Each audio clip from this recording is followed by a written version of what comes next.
One moment. Getting things all straightened out and ready.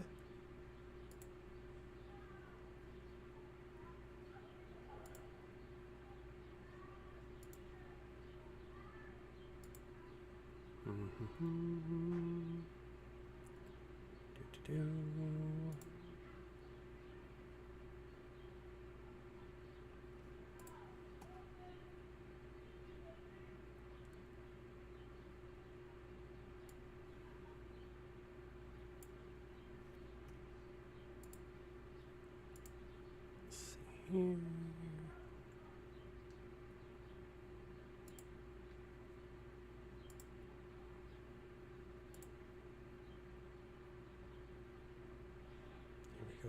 Here we go.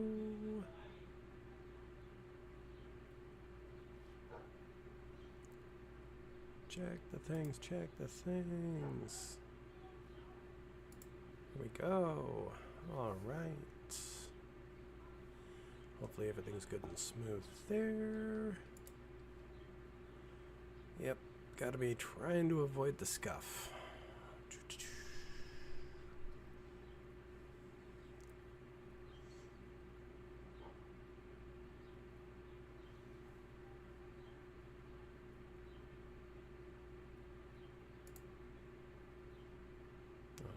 All right. There we go. Welcome.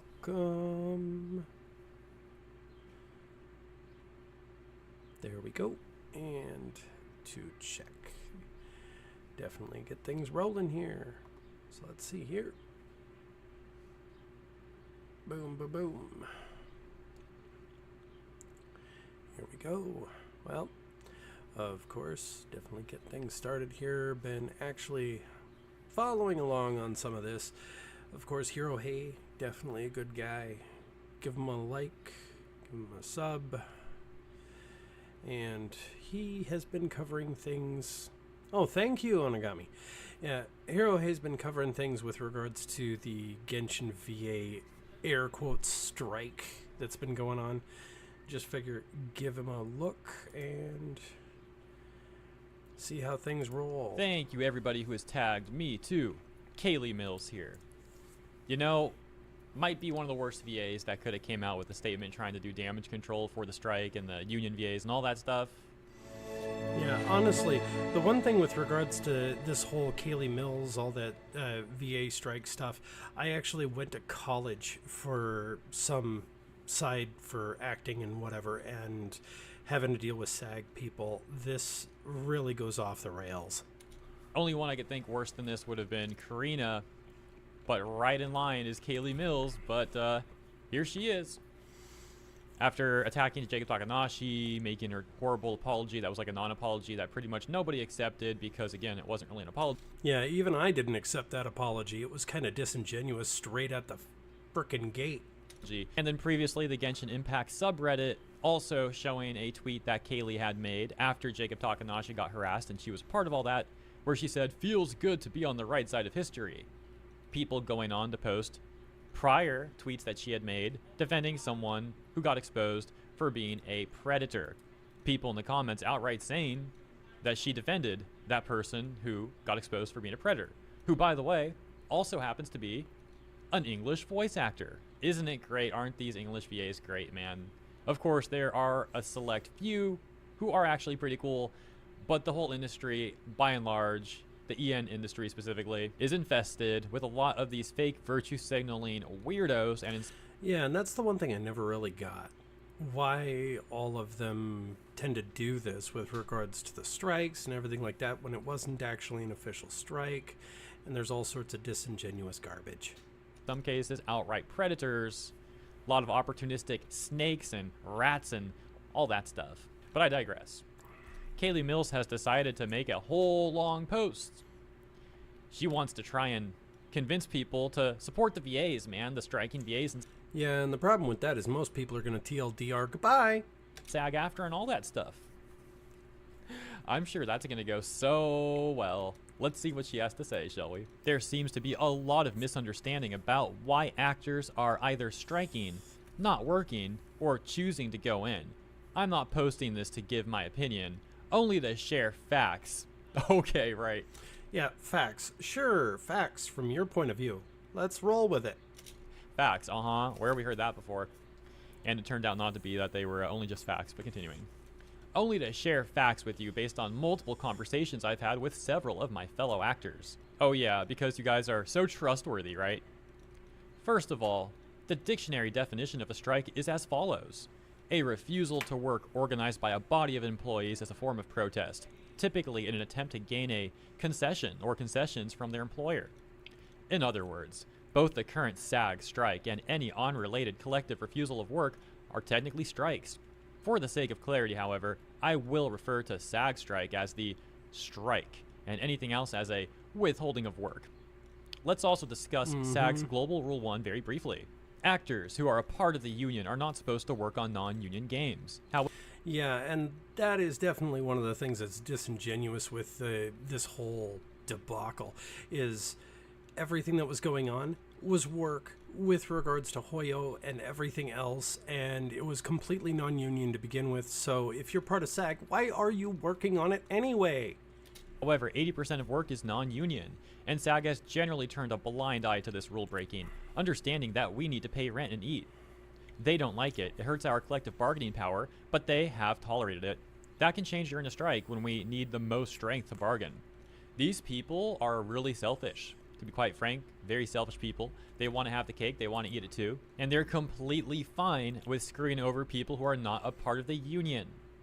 Yeah, and that's the other part of the union. All of a sudden they quit turning the blind eye and look over at it, all of a sudden they're going to get sanctioned, and all of a sudden they'll probably get kicked out, and all of a sudden they can't do any union work anymore because it's realized this is what you've been doing, and all of a sudden, yeah, that's life. You get canceled from the inside. Oh, we're supposed to feel bad for these VAs who are part of the union because, oh, they just need to eat and pay rent. Well, what about the non-union VAs whose work you're taking by breaking Global Rule 1 when you're not supposed to? Oh, just screw them, right? Now, not all of the union VAs are that extreme, but we do know a number of them are in fact that extreme, including a number of their own executives who seem to look at non-union people as lesser people and see them as some sort of like enemy of the union. They would be happy for those people to not get work if they're not going to join the union. They view them as a threat, or at the very least as like lesser and not deserving of that work. But here's Kaylee trying to make us feel bad for these union VAs. Oh, we just need to eat and pay rent, guys. So yeah, we should be allowed to break our own rules and take these jobs from people who are not a part of the union. And that's what I mean about them wanting the cake and wanting to eat it too. Like, they have decided to join the union, therefore we can conclude that they have decided that joining the union was... Yeah, and when they join the union, they actually have to pay forward money towards the union, and they put into it, and they're supposed to get returns on their dividends for actually working union contracts. But unfortunately, the problem is that union is actually not backing them the way they actually wanted to, so they end up going for non-union work, and then we wind up with this stupid morass. ...was worthwhile for them. That comes with the downside that they're not supposed to work on non-union things. But they're trying to justify them doing just that, and as mentioned, taking that work from people who are not a part of the union. Let's not forget, a lot of these people are the same people who have also tried to justify harassing people who are not a part of the union, and harassing people who are not a part of the union and taking work, calling them scabs, you know, etc., etc., etc., including, by the way, Kaylee right here. Continuing. Now, I've seen a lot of speculation by fans about why actors are not going in. Some of them are close to correct, many are outright wrong. We just don't want to work and get paid, really? But none of the guesses are correct about every single person, because the truth is, different actors are withholding work for different reasons. That's right, actors aren't lying to you. They all have different and sometimes multiple reasons. This is not mutually exclusive. Of course, they have various reasons. Some may have reasons that are different from others, and some may have the same exact reasons to others. This is like saying that the sky is blue. It's something that we all already know about. But in pointing that out, it doesn't mean that these people have also not lied. Obviously, they can also be lying about certain things, and in many cases, we have actually caught them lying about these things. But hey, Kaylee's really convincing us that that's not actually happening, guys. You know, these people wouldn't lie to you. Of course not, right? Here are some of the possible reasons actors may withhold work from a non-officially struck game. Reason 1. Actors have asked for AI protections to be added to the existing non-union contracts, and the client and/or studio has refused. And unfortunately, one of the things I did dig into early on this whole thing is whether or not there was AI protections involved already in place on that non-union work, which there was, which basically made this refusal of work kind of disingenuous to just kind of bend things over the barrel. And it was a power play. They were trying to actually bend the company to their will to get it to become completely union, to force out anybody else out in the industry. It just ridiculous. Reason 2. SAG actors who previously broke Global Rule 1 to work on a non-union game are refusing to work during the strike on any non-union game to strengthen collective bargaining. Reason 3.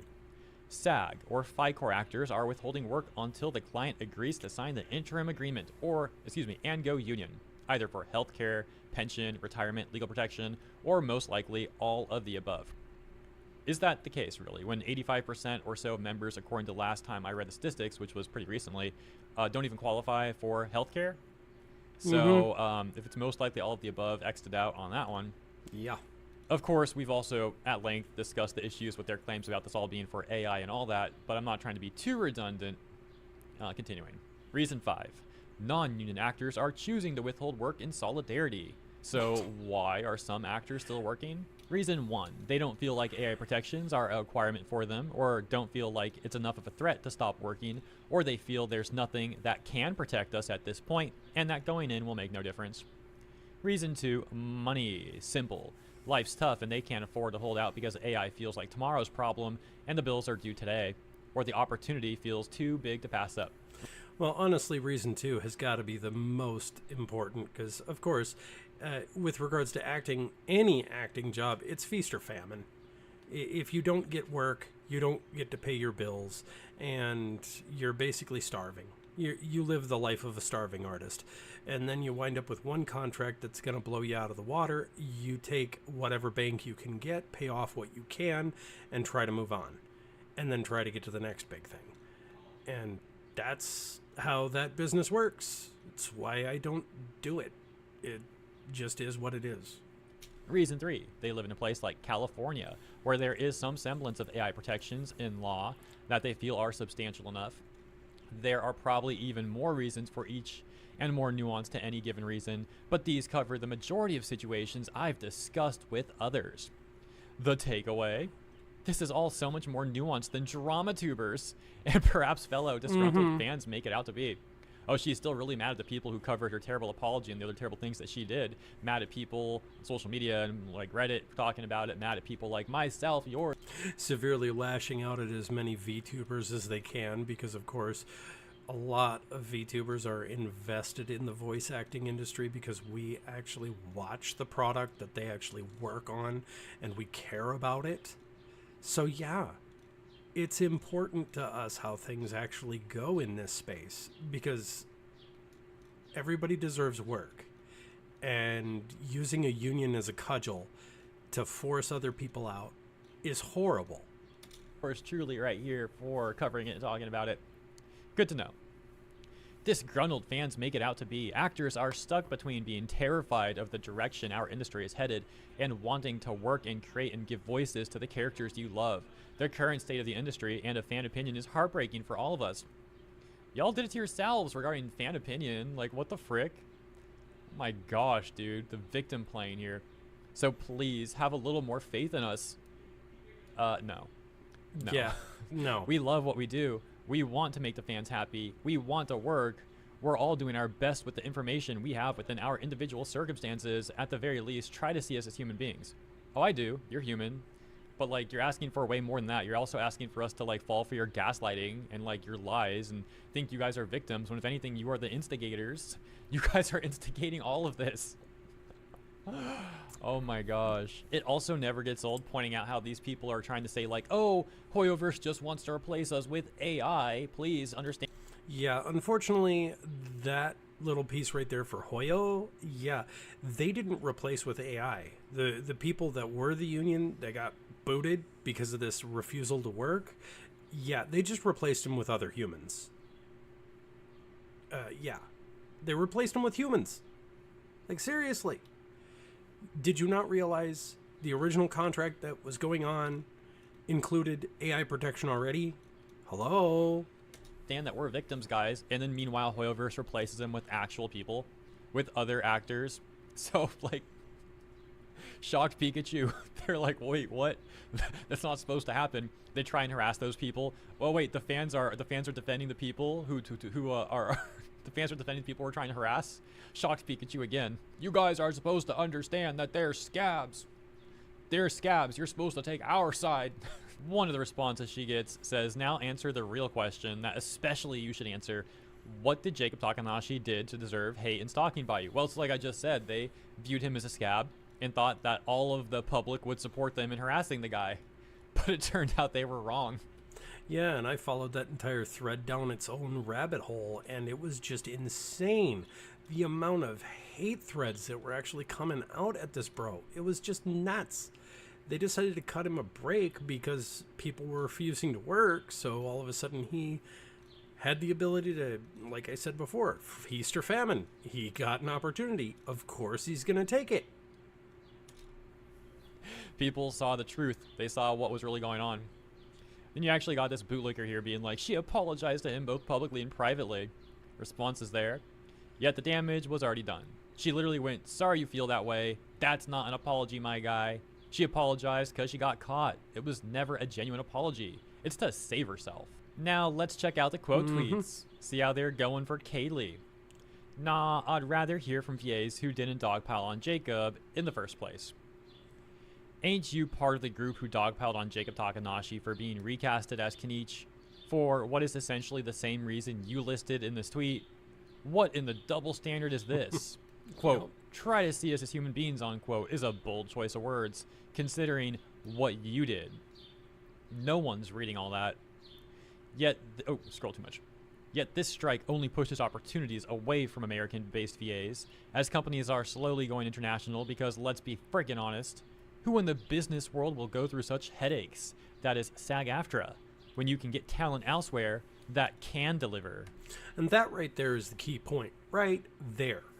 Because all of a sudden, like the V fighter here, he's got it clear.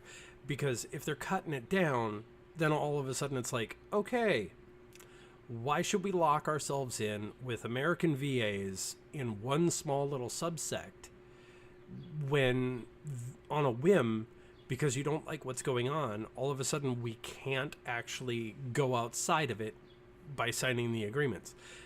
From a business standpoint, for a Japanese business, they do not see the value in that. No, because they already know, they already have people even in their own country who speak English and can do it well. This is a long and thorough post about why actors are refusing to record for some non-union games like Genshin. In case you're blocked, here's images of most of it. At Digital Alucard, looks like Kaylee has decided to do a stupid tweet again.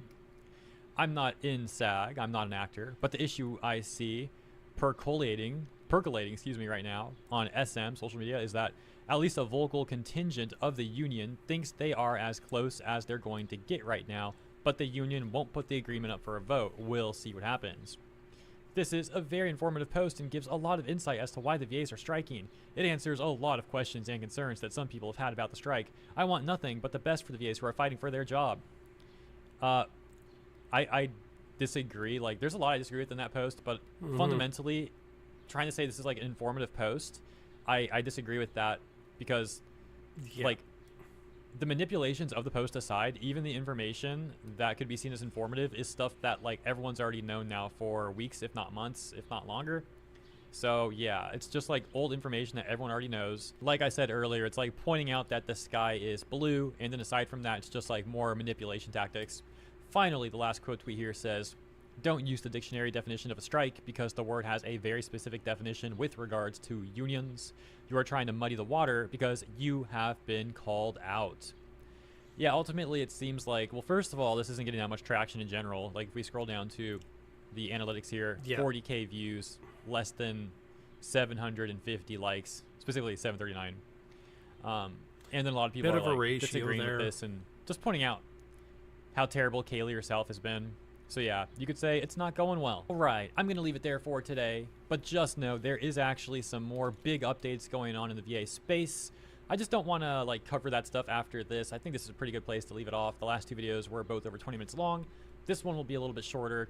If I covered the other stuff now, this would start going over like 30 minutes, and I think it's better to just like chop those up. Yep. They're completely different. I mean, they're both related to the VA stuff, but you'll see what I mean with them being like quite significantly different subsets of this VA discussion. Anyways, not the best phrasing, I will admit.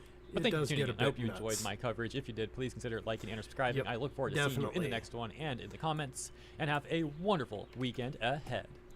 Definitely give him a like and a sub if you haven't dealt with him or seen him or any of his stuff before. So yeah, definitely give him a shot. So moving forward, definitely wanted to check out some other stuff. So there's also Rev. Nice man. Of course, we've got another thing on the horizon. Wizard Game Part 2. Wizard Game. I wonder how many VTubers are going to give that a shot. Hey, what's up guys, Rip here. So today we're going to take a trip over to Blue Sky and check in on this echo chamber because hundreds, if not thousands of users over there are currently crashing out over the upcoming release of Hogwarts Legacy 2. And yes, there's another massive harassment campaign already brewing for this game that might match or be even worse than the previous one. Now, going over to Blue Sky is like fishing in a barrel for these types of posts. It's like... Yeah, honestly, Blue Sky is a little bit nuts. You've got some pretty crazy people. They all traveled over there because they wanted a safe box. They took the worst activists from Twitter and then just condensed them down and put them in one room together. And it's just an absolute disaster on this app. It's like finding a hidden oil reserve in your backyard. Of course, you're going to farm it, just like I'm going to farm posts on Blue Sky because it's just that easy to see unhinged posts about relevant topics for this channel. Now, before we get into the new stuff, let's revisit quickly what happened with the first game. Back in February of 2023, Hogwarts Legacy came out, and immediately there was a lot of posts going viral trying to virtue signal about this game. The main claim was that if you... Yeah, and I remember everybody being up in arms when it first came out, and everybody complaining about, of course, J.K. Rowling, and... you know, the fact that she even receives maybe 5-10% of the proceeds of the profit off of it just due to copyright reasons, that even that was too much. People having fun, that was just too much. Buy this game, you're supporting transphobia because it's an IP that belongs to J.K. Rowling, who these people believe is a transphobe. And that's where it began, but it quickly evolved even beyond that to the point of people being threatened, doxxed, attacked, and almost deplatformed in some cases. We saw things like this, applications like this being used, where it was tracking every single person streaming Hogwarts Legacy so you could go brigade them. And that happened with many different people, including one situation where a girl was bullied so hard by the chat in her stream that she started breaking down and crying and had to end the stream, which ironically enough, the people were calling them a transphobe, despite the fact the stream was a charity event for the Trevor Project, which is supposed to give money to LGBT youth. So they basically dismantled that charity campaign. Yeah, and that was ridiculous right there. It's like, okay, if all of a sudden all of the donos, subs, biddies, everything that you're doing, and it's all intended for charity and it's actually going to the charity, this is where all of a sudden you have that argument of, okay, so we're going to do that. We're going to stream that game. Even though everybody hates it and whatever, it's you're monetizing something that is disliked and you're trying to move it into something that is for your cause. Dude. That just, like, what? Why would you do that to somebody? I mean, even if they're part of, you know, doing that and making a charity to actually bring the monetization over into what you would prefer, but still, it goes on the attack. That's just kind of sad. To virtue signal about a video game they were playing while running the charity event. And there was also many other content creators, including VTubers, who were harassed as a result of playing this game or showing interest in the game, but we'll get back to that in just a second. So, I wanted to share the one good post about Hogwarts Legacy 2. Out of the hundreds, this was the most reasonable one I found, and I think this is a good place to start, where this person basically said, I have had a lot of good experiences with the franchise, and clearly it seems like she doesn't like J.K. Rowling's beliefs, and now doesn't want to give any more money over to that franchise and J.K. Rowling. Makes sense. I think that's reasonable. If you don't like the game, you don't like the person who created it in this case, then don't buy it. It's really just as simple as that. There's nothing here that's trying to harass anyone. They're not trying to ostracize anyone. It's just their own personal decision to not financially support this franchise while also recognizing that they had a lot of good memories with it. Now, of course, there's a lot of other people who didn't learn their lesson. This person saying, listen here, you little shits. The fact this did well enough to get a sequel means we didn't do enough. Stop buying the wizard trash. Yeah, and that's one of those things. It's the money was already spent prior, so of course you're not burning the books. You're going to keep reading them and moving on with the rest of other kids. So that just kind of calls that out. However, when it comes to this one, yeah, it's kind of understanding this kind of just foreshadows towards our future that when, / if this comes out later on down, I mean, could be 25, 26, who knows. Granted, if it does come out, then of course there's going to be a lot of boycotting, there's going to be a lot of screaming, there's going to be a lot of brigading. It's going to be just like the first one all over again, and it's just disappointing and sad, really, because people can't have nice things. They learn absolutely nothing. No, you don't need to do more this time. You did enough last time where you were the greatest promotion for this game ever, where it skyrocketed to over 30 million units sold. People were pissing their pants in joy when they saw that Assassin's Creed Shadows had 3 million players. But this is what real success looks like. This was the highest selling game in all of 2023. Yes, it would have done well on its own without the campaign, but the campaign rallied people against the activists, and a lot of people bought this game in solidarity with the people being attacked for showing interest in it. Yeah, and that's one thing to actually say is it's the Streisand effect. It's the complete opposite cancel thing that happens. All of a sudden, next thing you know, a whole bunch of people will end up standing up when there's enough people involved in it. So that's kind of the interesting thing. Because if they do it again, then of course marketing is going to widespread. A lot of people out there are going to actually look at it. And the sad part is a whole lot of normies, that are not terminally online are going to see, hey, this thing looks cool. I'm going to go buy it. Yeah, that kind of defeats what they're doing. If you want something to die, don't pay it attention. Quietly word of mouth. Blowing a bullhorn online just basically brings millions of eyes to it, and you draw an audience.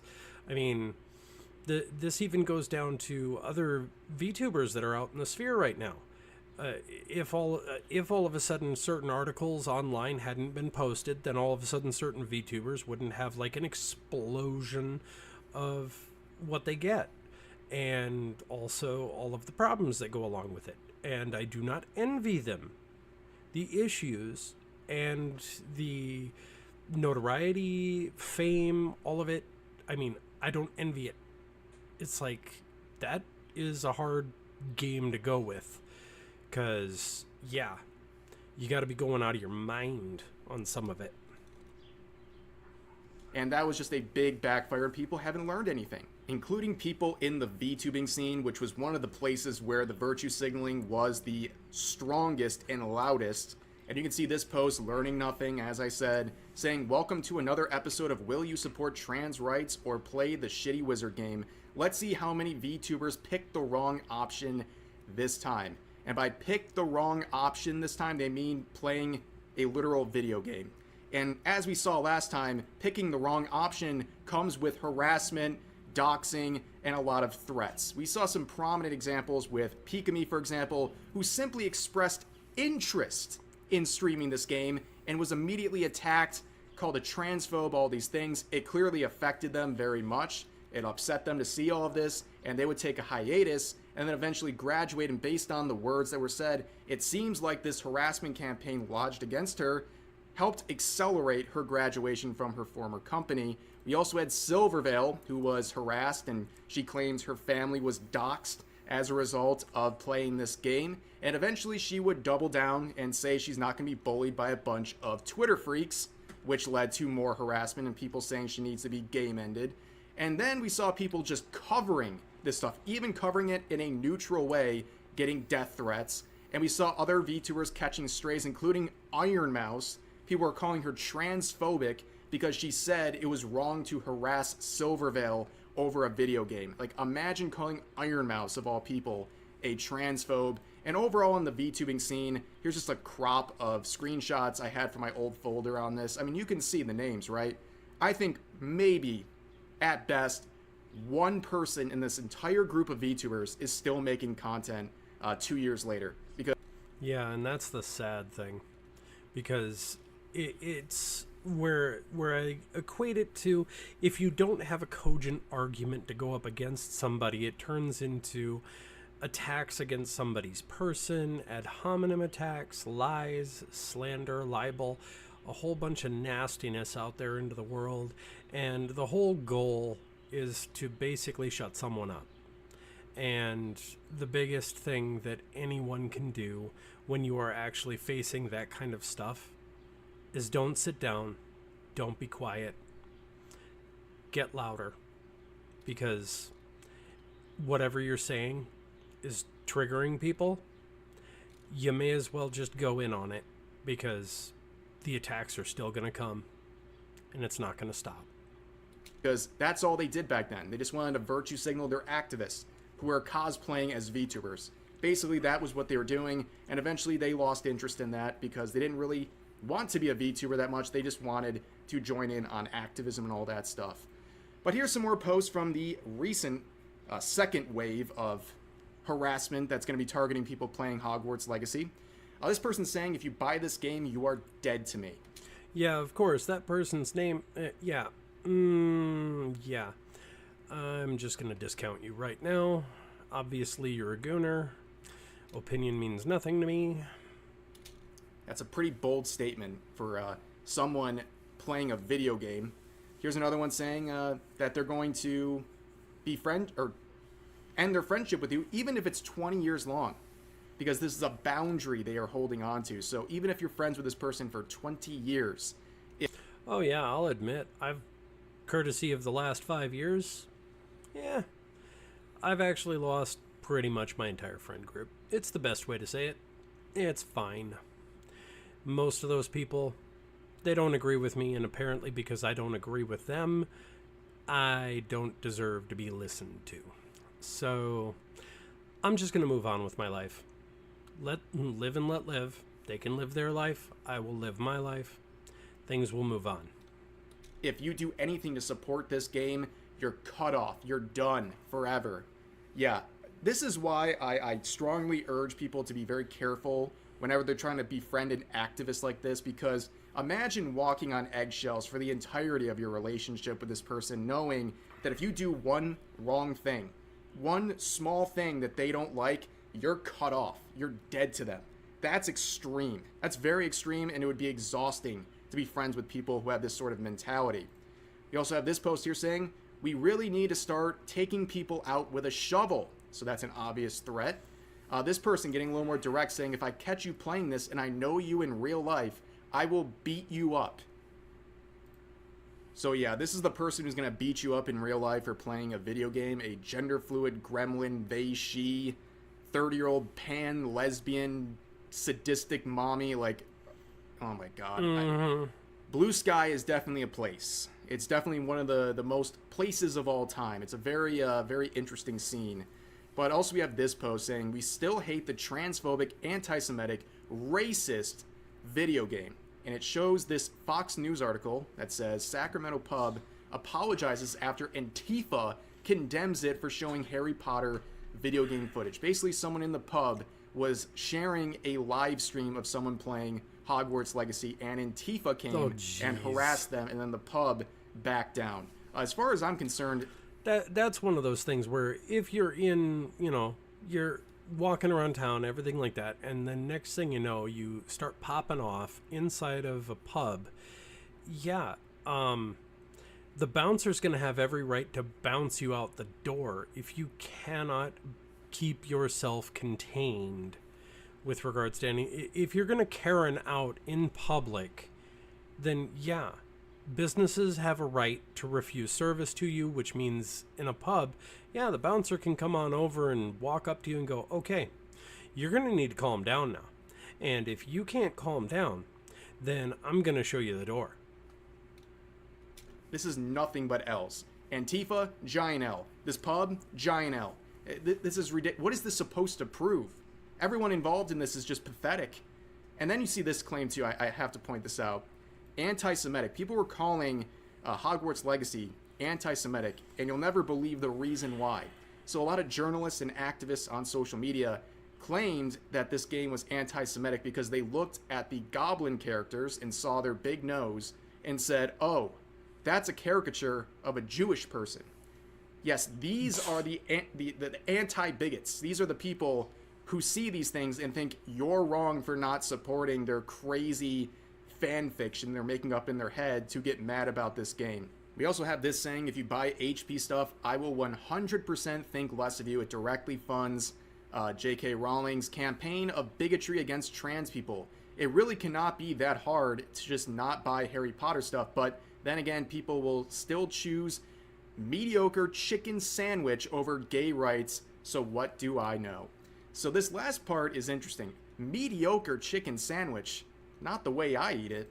For context here, they're referring to a controversy and boycott involving the fast food chain Chick-fil-A, and people believed because the CEO of the company is anti-gay marriage that supporting their company is homophobia, okay?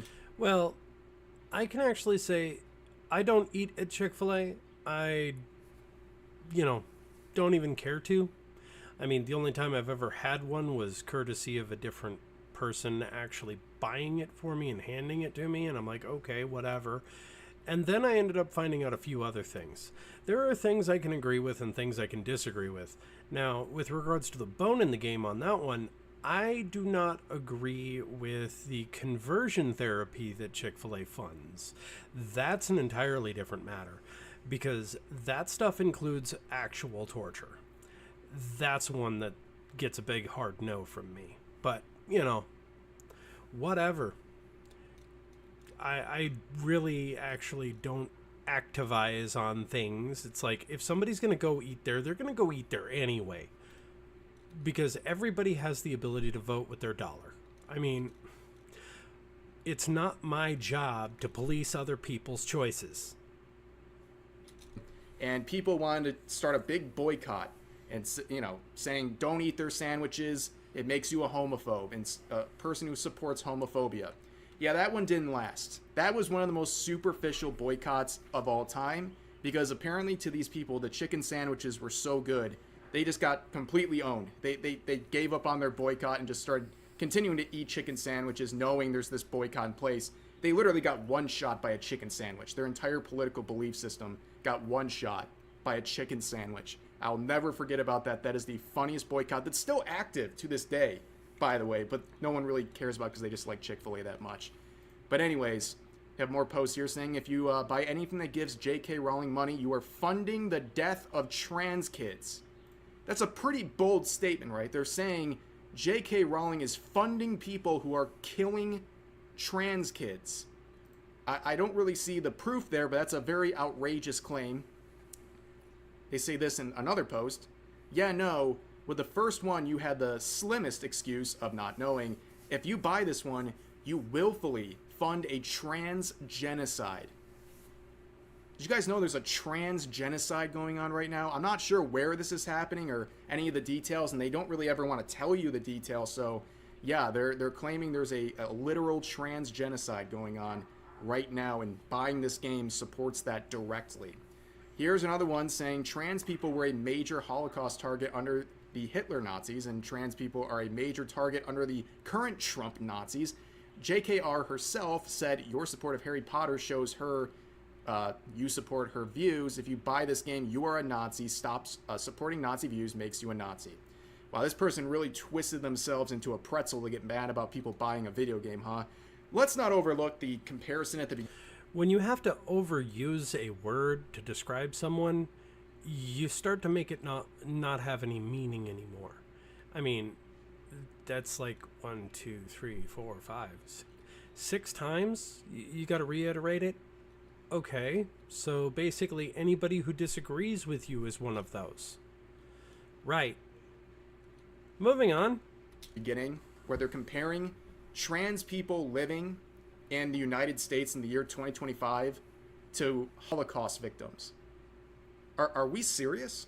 Are we actually doing this? This is crazy. And also think about, what does Trump or America have to do with any of this?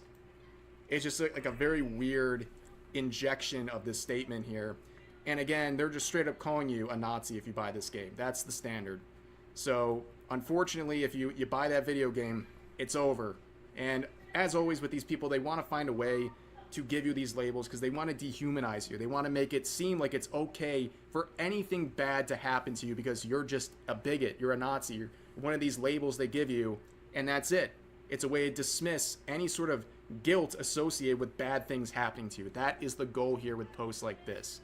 Here's another one saying, if I catch wind of you playing this game or supporting it or anything, you're going to be blocked and banned from all spaces. I don't care about your reasoning. Okay, we've seen stuff.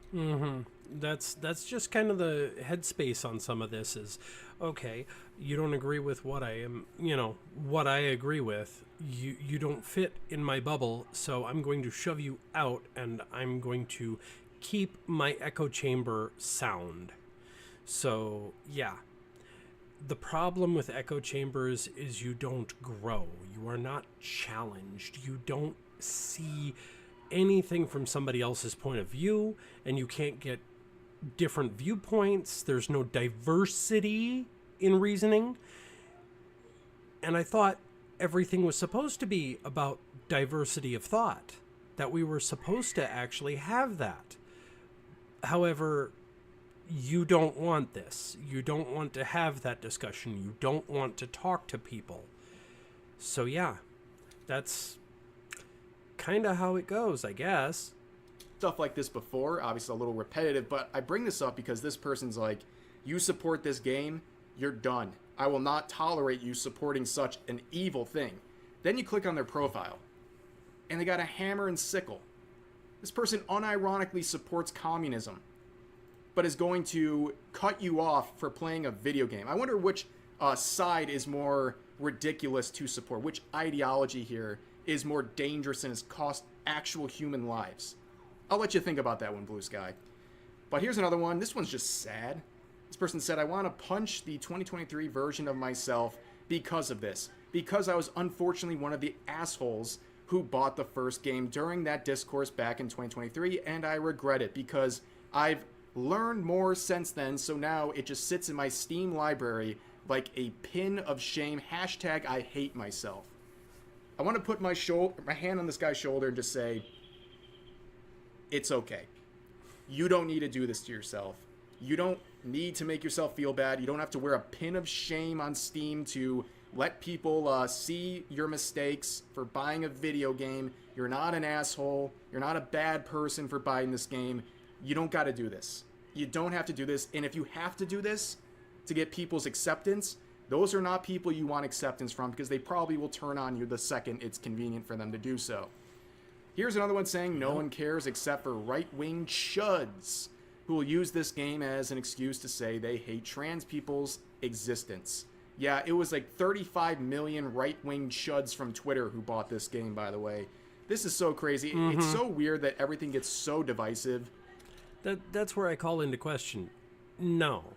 That many people, there's so many diverse opinions and views that I'm pretty sure a lot of the people that bought the game are people who are not terminally online, are mostly normies, or parents buying it for their kids, or a whole bunch of other things that do not play into any of this. They don't pay attention to it, they don't have a lot of social media, or they just don't care.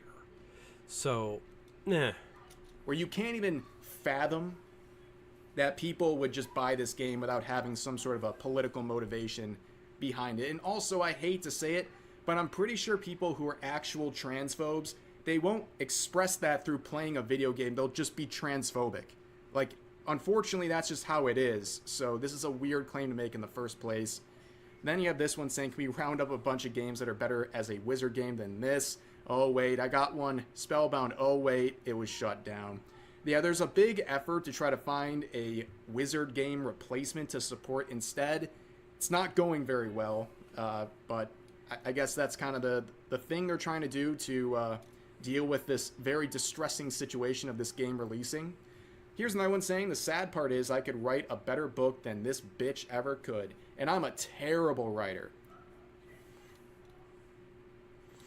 Well, honestly, I could actually agree with some of that, but not entirely. There is a different theory that allegedly she ripped off the whole of the original Star Wars trilogy with regards to expanding it out to about 7 books. So, I mean, your mileage may vary, but feel free to look up that theory. I don't believe you. Yeah, I don't believe you. I don't believe you could write a better book than J.K. Rowling. I don't. It's really that simple. This is the problem. This is not just for Blue Sky. This is like human beings in general.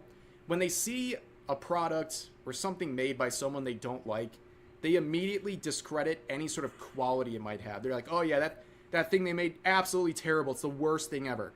I'm pretty sure there's some positive aspects of the writing behind this franchise. There's clearly some level of skill there from J.K. Rowling. You don't have to like her, but you can at least acknowledge she's probably at least a somewhat good writer. I mean, can we just admit that without being so polarized? Well, I mean, some of those sections in the books, I can admit that they just kind of, that chapter was kind of meh, but, you know, it moved on with the story. It was some piece that just had to keep the ball rolling. I mean, sometimes in reading the books, I mean, I've read them several times, all of them, and there are some sections that it seems like there was a little bit of a struggle to keep the ball going, but yeah, sometimes things actually move a lot better, and it just kept rolling.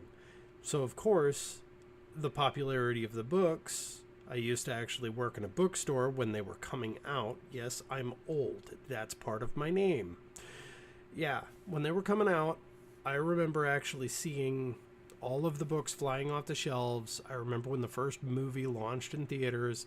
I even remember there was a Christian protest campaign against the first movie when it came out. I mean, these are things that happen. It's kind of interesting how the pendulum has swung, because originally when the books first came out, there was a lot of conservative Christians and a lot of the right that actually were boycotting the movies and the books and moving with pickets and doing all of that. And now here we are in the era of the 2020s, and it's swung to the other side, where all of a sudden the ones wanting to boycott and cancel were the original people who were going in and watching it. So, yeah. Basically, from all of this, everybody all around gets to take an L, I guess. Here's another one saying, I've currently bought 3 copies of Hogwarts Legacy, all secondhand. I'm breaking the discs to make some kind of mosaic. I've spent $12 total. One guy at a flea market gave me one for free when I told him what I was doing. Well, they're probably like scared of you because like this is not a very stable person who's buying Well, there's also one other problem I have to say about this one. You're buying it second hand. Therefore, she already got her money. There's no point. This is a virtue flagging. You're grabbing the virtue flag and waving it hard, hard, hard. So you spent $12, handed it to some guy, and all of a sudden they're able to actually take your money when the initial money that went to buy it already is out the door and is already in her pocket. Way to go. Copies of a game that they hate just so they can smash them and then make a mosaic out of it. They're probably like, please take this and leave me alone. But this is the normal people. This is so unhinged. Who does stuff like this? Who has it in their mind and in their desires to go out and waste their time and money to smash discs of a game they don't like? It makes no sense. And also, aren't you putting money back in the pockets of the supposed transphobes who bought the game in the first place, who are now reselling it? Weird. But here's one final post to kind of end this on. You play this game, you support a heavily influential transphobe. You play this game and you're one of my friends. I will begin questioning our friendship and confront you about it. If it ends, it ends. Can't believe this got a sequel to begin with. Don't care if the gameplay is good. Yeah, this one kind of sums up all the posts we've been looking at. Just complete lack of self-awareness. Can't believe this game got a sequel. I can believe it.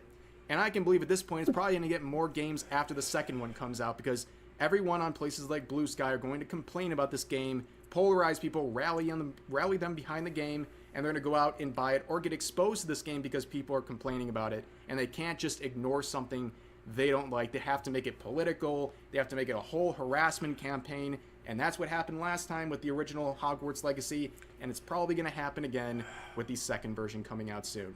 But that's going to do it for this video. As always, feel free to share your thoughts about today's topics in the comments section down below. Hope you guys enjoyed the video, and I'll see you next time. Definitely clappies. Thank you, Rev. Thank you for covering that. Definitely cool. Because, yeah, honestly, it comes down to it. We're going to get another round of it, courtesy of the release coming. So we get to actually watch that fallout happen all over again. Go us, yay. So yeah, definitely give him a like, a sub, you know, be able to check in what he's doing.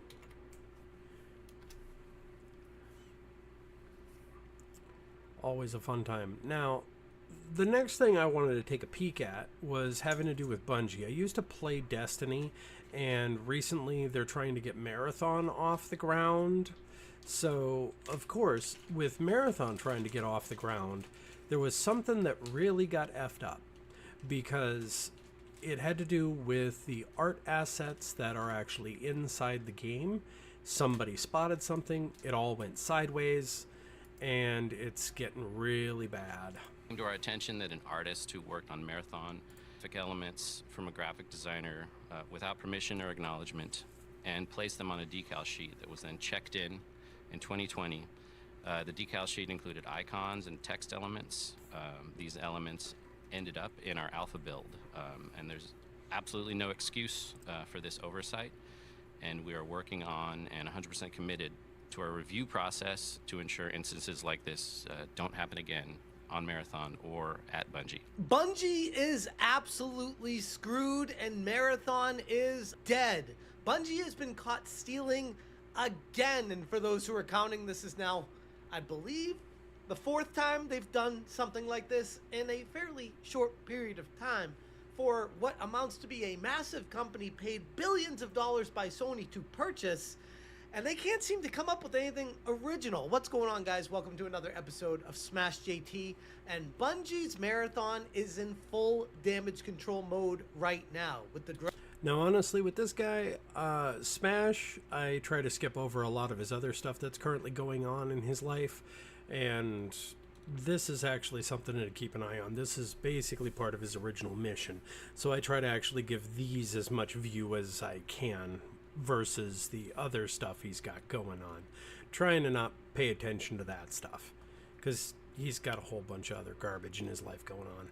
Directors and the creators of the game trying to talk about the game and bring some information to the community about it, but they were overrun with comments in the chat talking about plagiarism, because obviously people aren't going to just ignore that and pretend nothing happened when they were caught red-handed stealing straight up posters from an artist from years ago without giving any credit or compensation to them. And yeah, I really don't think there's any coming back from this. JT. Hit that subscribe, give me a like, and check out smashjt.com for the full article breaking down how Bungie is absolutely screwed, as if more couldn't go wrong for Sony-owned divisions after they shut down Firewalk Studios and completely canned Concord. We now... Yeah, Concord, that was a bit of a mess. Because, well, the easiest way to sum up why that thing kind of canned.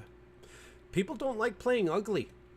see Bungie's Marathon being caught up in a clear-cut plagiarism scandal, and there's no getting out of this one. As someone who's been following Bungie for years, and even going so far as to say I've been rooting for them, specifically back in the earlier days of Halo, through the ups and downs of even Destiny and beyond, now the latest scandal we have going on is not just disappointing, it looks to be the final nail in the coffin for them. Bungie is 100% cooked. Now, I already had some skepticism going into Marathon, but I was like, you know what? You never know what you're going to get out of it. Maybe there'll be some sort of playing mechanic in it that will surprise people. They'll be like, oh, this is why the game's unique and special. Now I see why we need to pay $40+ for a looter shooter in a field that's full of free-to-play, very established titles that are already out there that people are playing right now. Now, honestly, the one thing that really turned me off is it was basically a PvP-only game that they went for, and no PvE at all. So all of a sudden it's like, okay, if you're really, really hyped into PvP, this game's for you, but there's a good section of the gaming community that's just going to look at it and walk away because they're just not into that type of game. And yeah, the reason why Destiny was so successful is, yes, it had its good PvP elements, but it also had its PvE side that you were able to actually play. So it tried to cater for all audiences and pulled it off pretty well. But I'll be honest to admit, I even commented towards Astacross as somebody who used to play. Why did I leave? Oh, that's right. When they decided to institute BattleEye, I went to college for computer engineering. Kernel level access to my computer is literal spyware. This does not actually focus on just the processes that are going on around your system while you're playing the game. It's sitting there in the background while you're not playing the game, and it is watching everything you do. And that's a level of access I can't agree with. Okay, yeah, this does have a chance to succeed. No, that was already a big hurdle to overcome in the first place.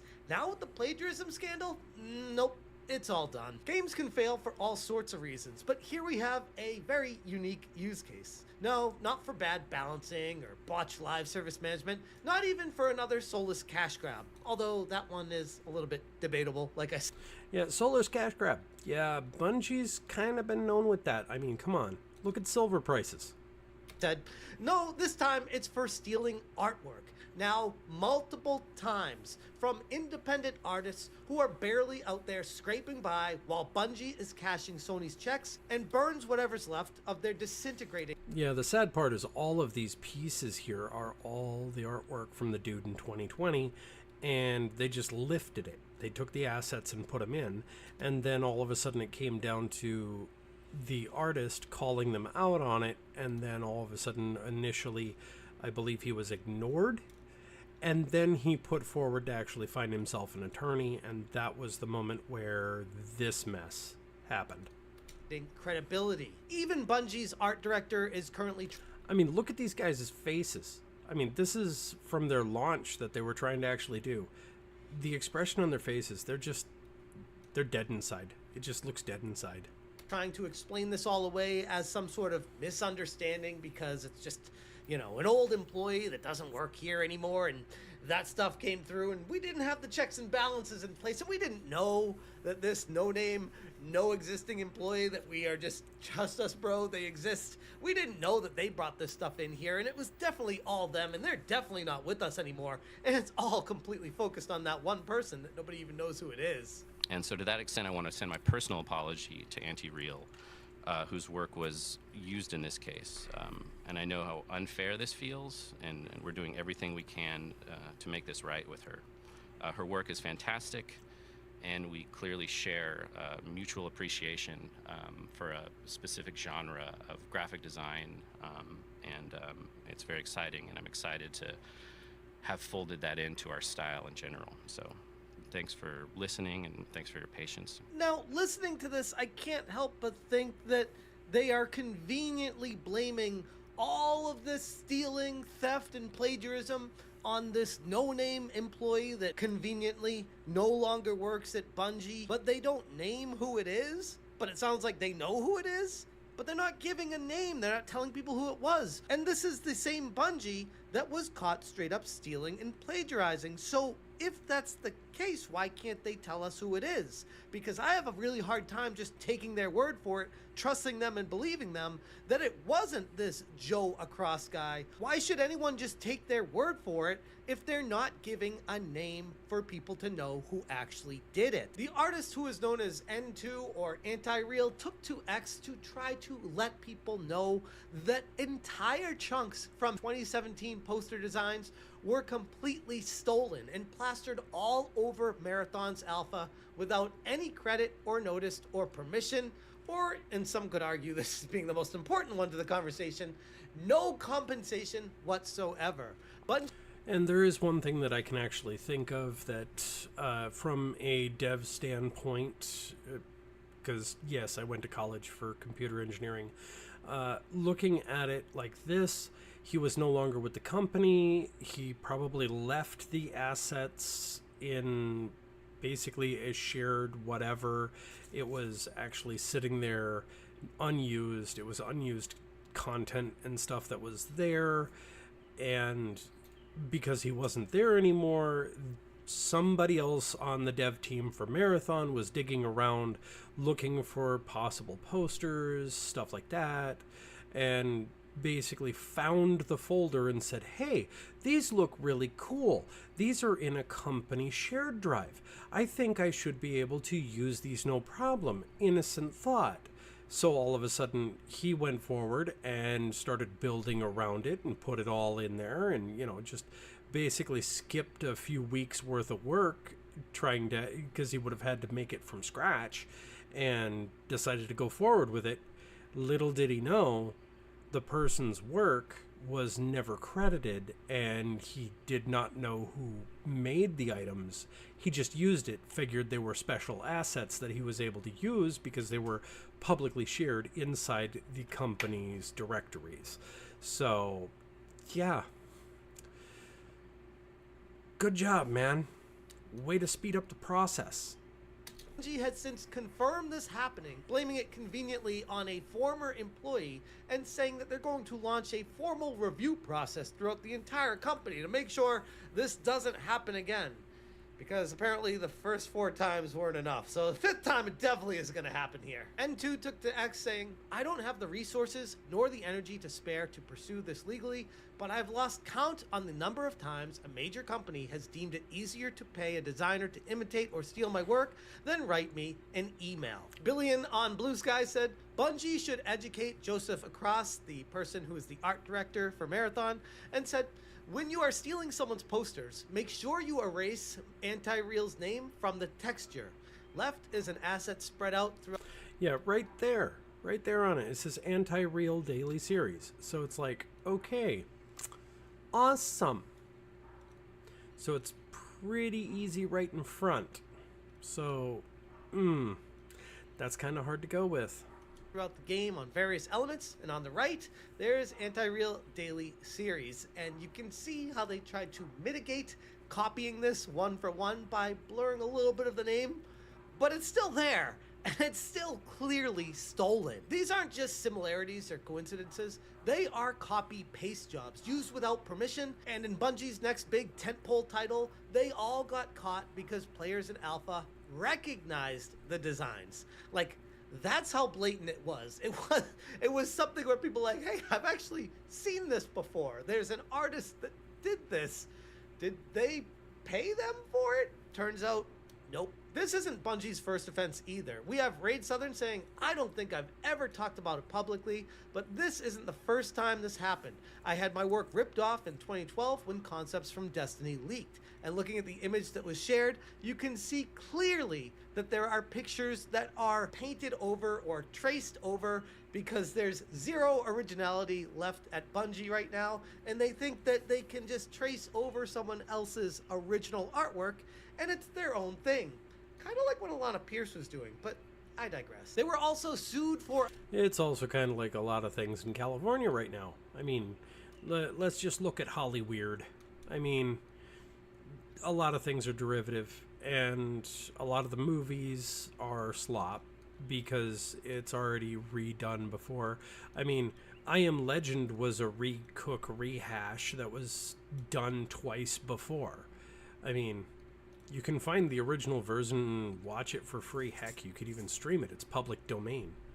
For allegedly stealing Destiny 2's Red War story and conveniently can't defend themselves because that content was vaulted. Or how they took inspiration from Julian Fiola saying, I just realized that Bungie took inspiration from my piece for this week's cutscene. Certainly took me by surprise when I watched the cutscene. Yeah, isn't that awesome? They just copy-paste job and edit quick.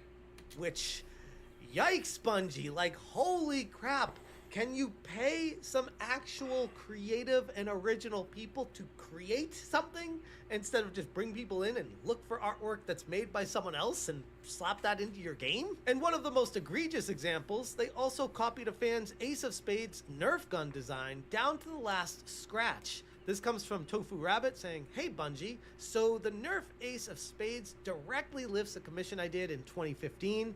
This is not similar or a coincidence. You can see my same brush strokes and scratches / smudges. And when you zoom in on the image, it becomes painfully obvious that they literally just stole this person's work and slapped their own color design on it and called it a day. And now... Yeah, quick dollar. That's right, quick dollar. Let's make a quick buck. Here we go. We just need to do something for this contract real quick. We don't have any art. Oh my god, look. Let's just grab this and slap and boom, in the email. There we go. That's what we want. Now, print money. Now we have Marathon is just a collage of ripped off indie artwork. And 2 said, the Marathon Alpha released recently and its environments are covered with assets lifted from poster designs I made in 2017. And he tags Bungie and Joseph Across. And something that I found out while doing more research on this is, curiously, Joseph Across was following N2 or Anti-Real on X for years. And Anti-Real said, no, I've never had any communication with Joseph Cross. And it's not too wild to say that Joseph Across could have been the person that came across and stumbled upon these designs and pulled them into the game himself, instead of blaming it on some no-name employee that no longer works at Bungie anymore. It's not a one-time oops. This is an established pattern, and no amount of PR-friendly statements or thorough reviews is going to fix any of that. Even though, of course, they are desperately trying and in full damage control as we speak right now. This is one of the biggest stories of 2025, and I think Bungie knows it. The game was already in trouble. Let's be Well, honestly, biggest, we're almost halfway through the year. I still think we've got a few more poop shows to go before we get to the end. honest. Marathon already looked like a failed experiment from the jump. I already had my concerns going into it, looking like a soulless extraction shooter with no identity, no audience, and pretty much zero interest from the vast majority of the... Now, honestly, when I ended up first looking at things, and I'm still seeing this right now, that the models and things that they design for Marathon, it still rubs me the wrong way, because some of this just does not appeal to me. It just looks terrible. I mean, you look at the head design here. Okay, this thing kind of snaps shut. Okay, and they've got like 3 camera eyes here and 1 regular eye. It, like, what? Does this really make sense? The gaming community, that they wanted to charge money to buy and play in a field of games that are already established looter shooters that are already free to play, made absolutely no sense and brought up the same exact questions people already had when Concord launched and tried to do the very same thing. Now, people could blame the Concord designs of the characters on why the game failed. You could blame it on charging people for the money. You could blame it on the game just over. Yeah, this year, Anchor was one of the big ones that everybody lampooned on when it came to Concord. I mean, they had this thing stuck in development hell for God knows how long, and then all of a sudden they decided to kick it forward because they were going to go up against like Overwatch, and eventually they were hoping they'd be able to be up against things even like Marvel Rivals that would be coming out. And it's like, dude, you really messed up completely. Like, a lot of this is nothing but a slop mess, and the characters were just unappealing. The design was terrible, and it just didn't vibe with people. So that's why you lost out on money. And that's also calling back to what I just said about the character models for Marathon. It looks so out of place. It's just like, explain it lore-wise. What is this? Overall being created with woke elements in it. Whatever you want to say, it's probably a combination of a whole bunch of things. You could divide it up however you want. Fact is, Concord failed miserably, and now we're looking over at Marathon, a game that clearly has had hundreds of millions of dollars allegedly poured into the development of it. The game hasn't even launched yet, and it is being mired in allegations of plagiarism. And it's not even allegations at this point, because Bungie has admitted straight up that, yep, they stole them. Marathon dev team on X said, we immediately investigated a concern regarding unauthorized use of artist decals in Marathon and confirmed that a former Bungie artist included these in a texture sheet that was ultimately used in-game. Yep, and they confirmed it, and one of the things that I have to admit is very sad. There's an unspoken about thing with regards to a dev team. The person who decided that it would be a good idea to use those items, yeah, I'm pretty sure he or she is out on the street right now. They currently do not have employment. They were probably frog marched out of the Bungie offices because they, as we know, the trouble stuff rolls downhill. And of course it landed right on their face, because of course everybody calls it out, everybody does their investigation, you figure out who it was that was responsible for it, and bam, lands right on their face. Then they get marched on out the door because they took a shortcut. And now all of a sudden the rest of the company has to deal with the fallout. It is what it is. Business-wise, they'll do that. You get to be the scapegoat if you did that. So it comes down to when you're doing a job or doing work, and if you're gonna take a shortcut, make sure that you can do the shortcut and not infringe on things. Make sure you can get away with it. Like, it comes down to the same idea as somebody using AI to develop their code.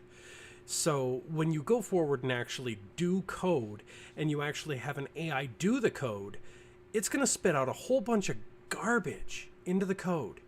And an actual coder will see that, and they'll look at it and go, you cheated.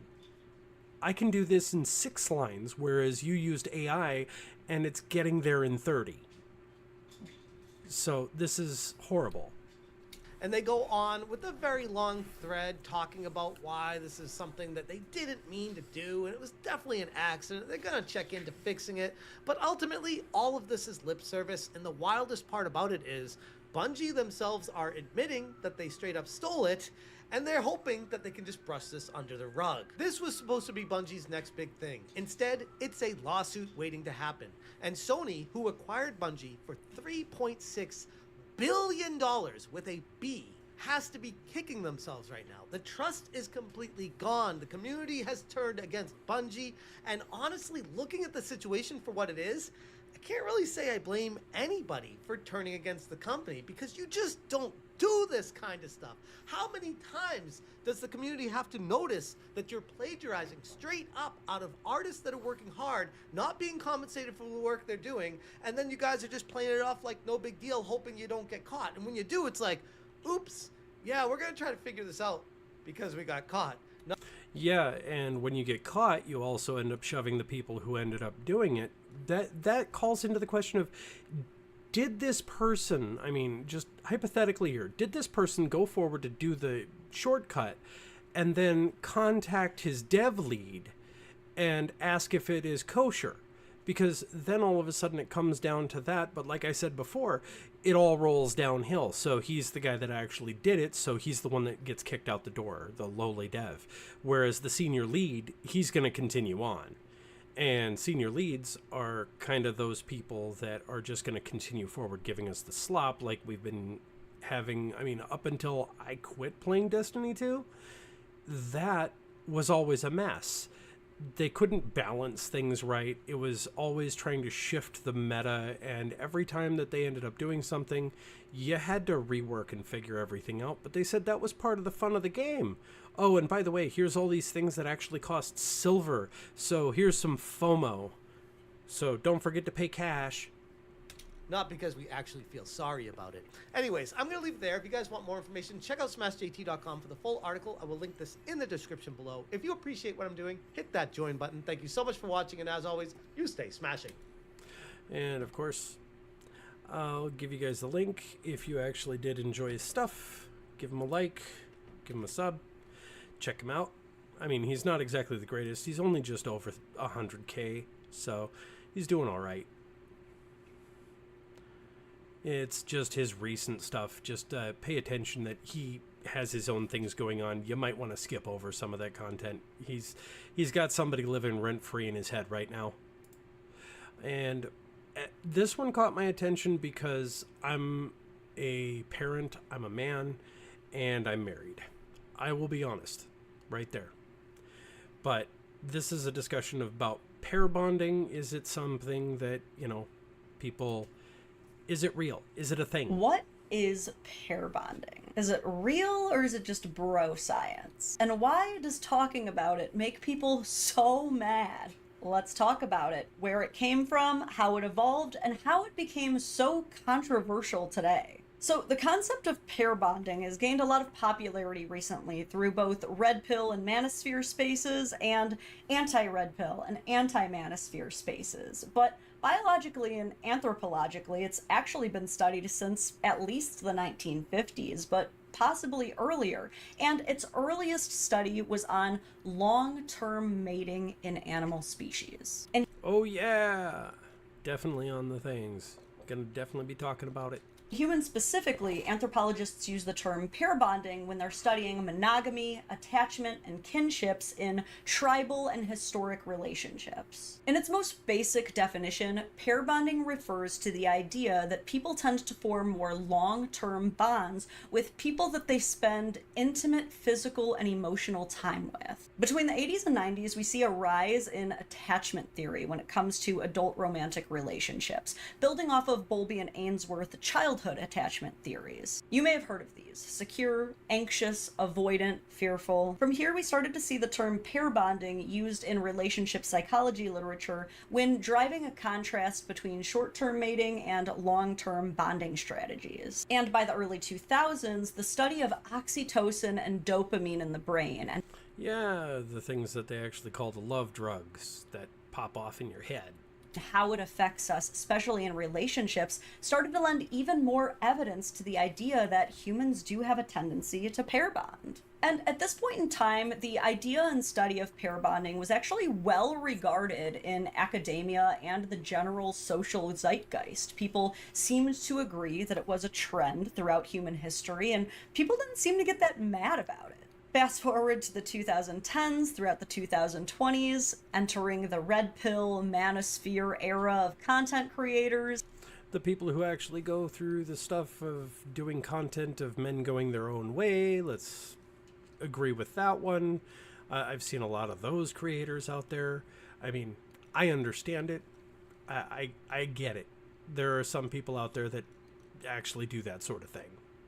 and the definition began to change. In the early 2010s, the red pill subreddit community was one of the first places that started to extrapolate on the idea of pair bonding, offering new ideas, such as that women may be affected by pair bonding differently than men, and the idea that body count, or the amount of people you've slept with in your life, can affect your pair bonding. Pickup artists and manosphere content creators quickly latched onto this idea, even referencing well-known studies that relate intimate partners with divorce to evidence these theories that not only do women tend to pair bond more often than men, but that women are less likely to pair bond the more men they sleep with. These are a couple of the graphs that you may see referenced by these creators when making this point. These talking points appealed to a lot of people, especially when you consider that these are pretty credible studies that do seem to indicate that women with a higher body count do seem to have less successful marriages. Honestly, with regards, I do multi-stream to YouTube as well. With regards to this, definitely give a like, comment on this one. Is this something that you agree with? I mean, is pair bonding a thing? I mean, to you, do you think it's actually real? Where they started to lose people, including myself, is when the claims became even more bold, with some suggesting that men don't pair bond and only women do, or that women completely lose their ability to pair bond if they sleep with too many men. People further bought into this idea when another study was released on prairie voles that found that when they had multiple frequent other mating partners, it did indeed disrupt their monogamous bonding. But two big issues people had with this. One, it really seemed like a lot of these men were trying to distance or minimize or even invalidate the idea that men also pair bond. And two, humans aren't prairie voles. While plenty of evidence exists that pair bonding is a very real phenomenon experienced by both men and women, there really isn't much credible data that you lose the ability to produce oxytocin the more sexual partners you have, or even that humans can experience what many manosphere bros call oxytocin burnout. But I'll meet them halfway and agree that sex and pornography addiction is definitely a thing. But as you can kind of see, the way in which this data was starting to be presented was starting to draw a line in the sand and divide people. While pair bonding certainly has decades of scientific backing, we suddenly started getting inundated with all of these unreliable narrators like Myron Gaines, who presented it as this thing that only happens to women and not men, and that if a woman sleeps with like more than 5 guys, she's totally ran through and incapable of ever experiencing love again. And the truth is somewhere in between. Is it possible for men and women to find real, true, monogamous, long-term bonding connections, even if they've slept with multiple people? Honestly, I will make my comment on this. I'm going to say you still can. It's just the difficulty factor gets increased with regards to that. The more partners that you have, it's in its own cycle. Like, you go through things, you try to actually go through the dating cycle. If you found a partner that you actually are really trying, you put forth your effort, and then all of a sudden everything falls apart.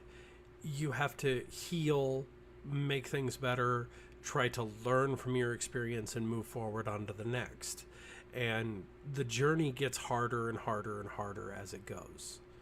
And I'll just out myself here. I went through that cycle more than 100 times. Okay? I'll just say it. Of course. But are you putting yourself at a much higher disadvantage the more promiscuous you are throughout your life? A lot of data suggests that may be the case. Numbers of studies seem to indicate that the less sexual partners you have, the more likely you are to hold on to a secure attachment style as opposed to the more insecure ones, avoidant, anxious, and fearful. This study performed by the Journal of Sex and Marital Therapy seemed to find that people with fearful avoidant attachment style tended to have higher body counts than those with secure attachment styles. This study seemed to yield similar results, that those with higher body counts tended to have more insecure attachment styles. And this study performed by the prestigious Oxford University also seemed to find that those with risky and promiscuous sexual lifestyles. And I love that keyword right there. They had to drag my demographic into this. They really did. They really did, obviously. Oh, why do I feel called out?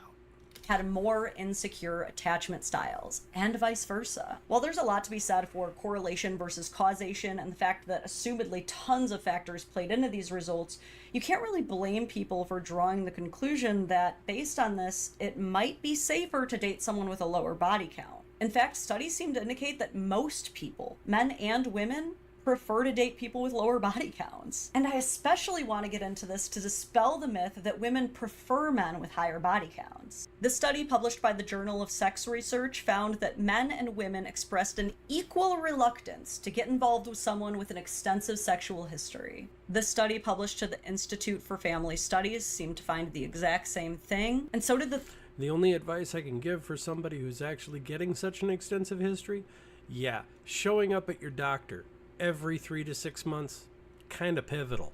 Make sure to do that. Get checked. 3 studies referenced in this article by Psychology Today. I definitely don't think anybody's going to deny that men are often more societally praised for sleeping with a lot of women, while women are more societally shamed for sleeping with a lot of men. It's a total myth that women don't care at all how many people men have slept with, or that we even prefer that they sleep with a ton of people. I mean, do you seriously think we want a guy with 5 different child support orders in 4 different counties? From all the research that Yep, that's very true. That is very true. But there is a different counterpoint. If you only have one, then all of a sudden it's known. But of course, there's also other people that are going to be in your area, if they actually are in different circles that actually see you and that kind of stuff. Yeah, your history gets kind of known, and you tend to get watched. And there are definitely people who will steer away from you. It's a thing. And of course, Kitty wants pets. Hello, Duella.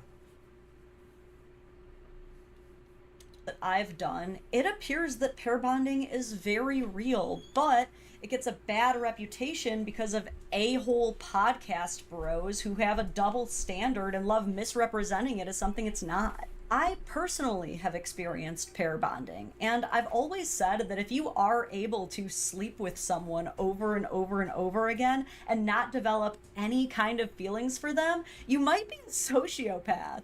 It's just natural to bond with someone that you're exchanging intimate parts of your life with, whether you're a man or a woman, but it's not something that can be measured down to an exact science. It's not this exact formula where for every 3 people you sleep with, you lose 20% of your ability to love. But there's definitely enough data to suggest that the more casual and short-term encounters you engage in, the less secure you're likely to be in longer-term commitments. And here are some other things. Yep, that tends to be kind of true. I mean, you can be extremely insecure with regards to how things go.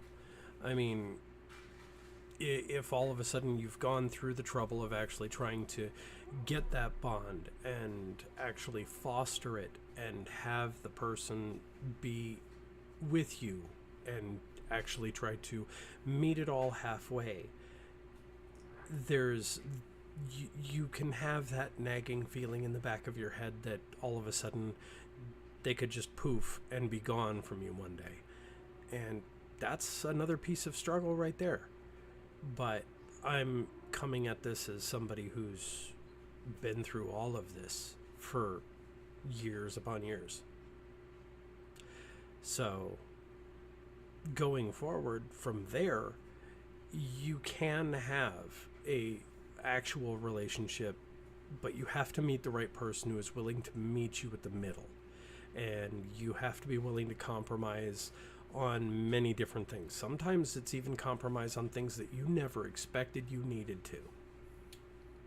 To consider. Not everyone cares to have a long-term bond. Of the studies I found, 57 to 67% of Americans prioritize marriage and long-term relationships, but that still leaves a good 30 to 40% of people who don't. In fact, some studies found that anywhere between 25 and 30% of Americans have no interest in marriage whatsoever and even consider it an outdated institution.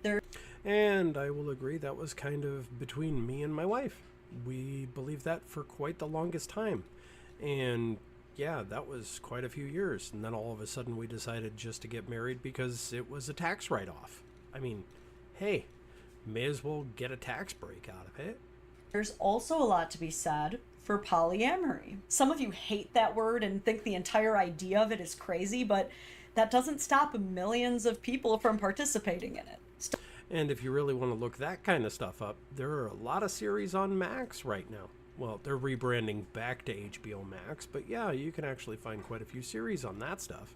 Studies estimate between 4 and 9% of Americans are in polyamorous relationships, including open marriages. Still, that's the highest number I've really found. There are some studies that show that up to and around 10% of people have tried polyamory, and even up to 16% expressed interest in maybe trying polyamory, but the numbers do seem to indicate that we tend to lean more toward monogamous pair bonding as a species overall. So, in conclusion, pair bonding is a very real thing with very real scientific backing, but it's not an exact metric or formula. It's not the exclusive rule for all human behavior, and it's not something that's going to prevent you from ever loving again. It's important to remember that women are not the only ones contributing to toxic hookup culture, and they're definitely not the only ones contributing to toxic porn addiction culture, both of which prevent humans.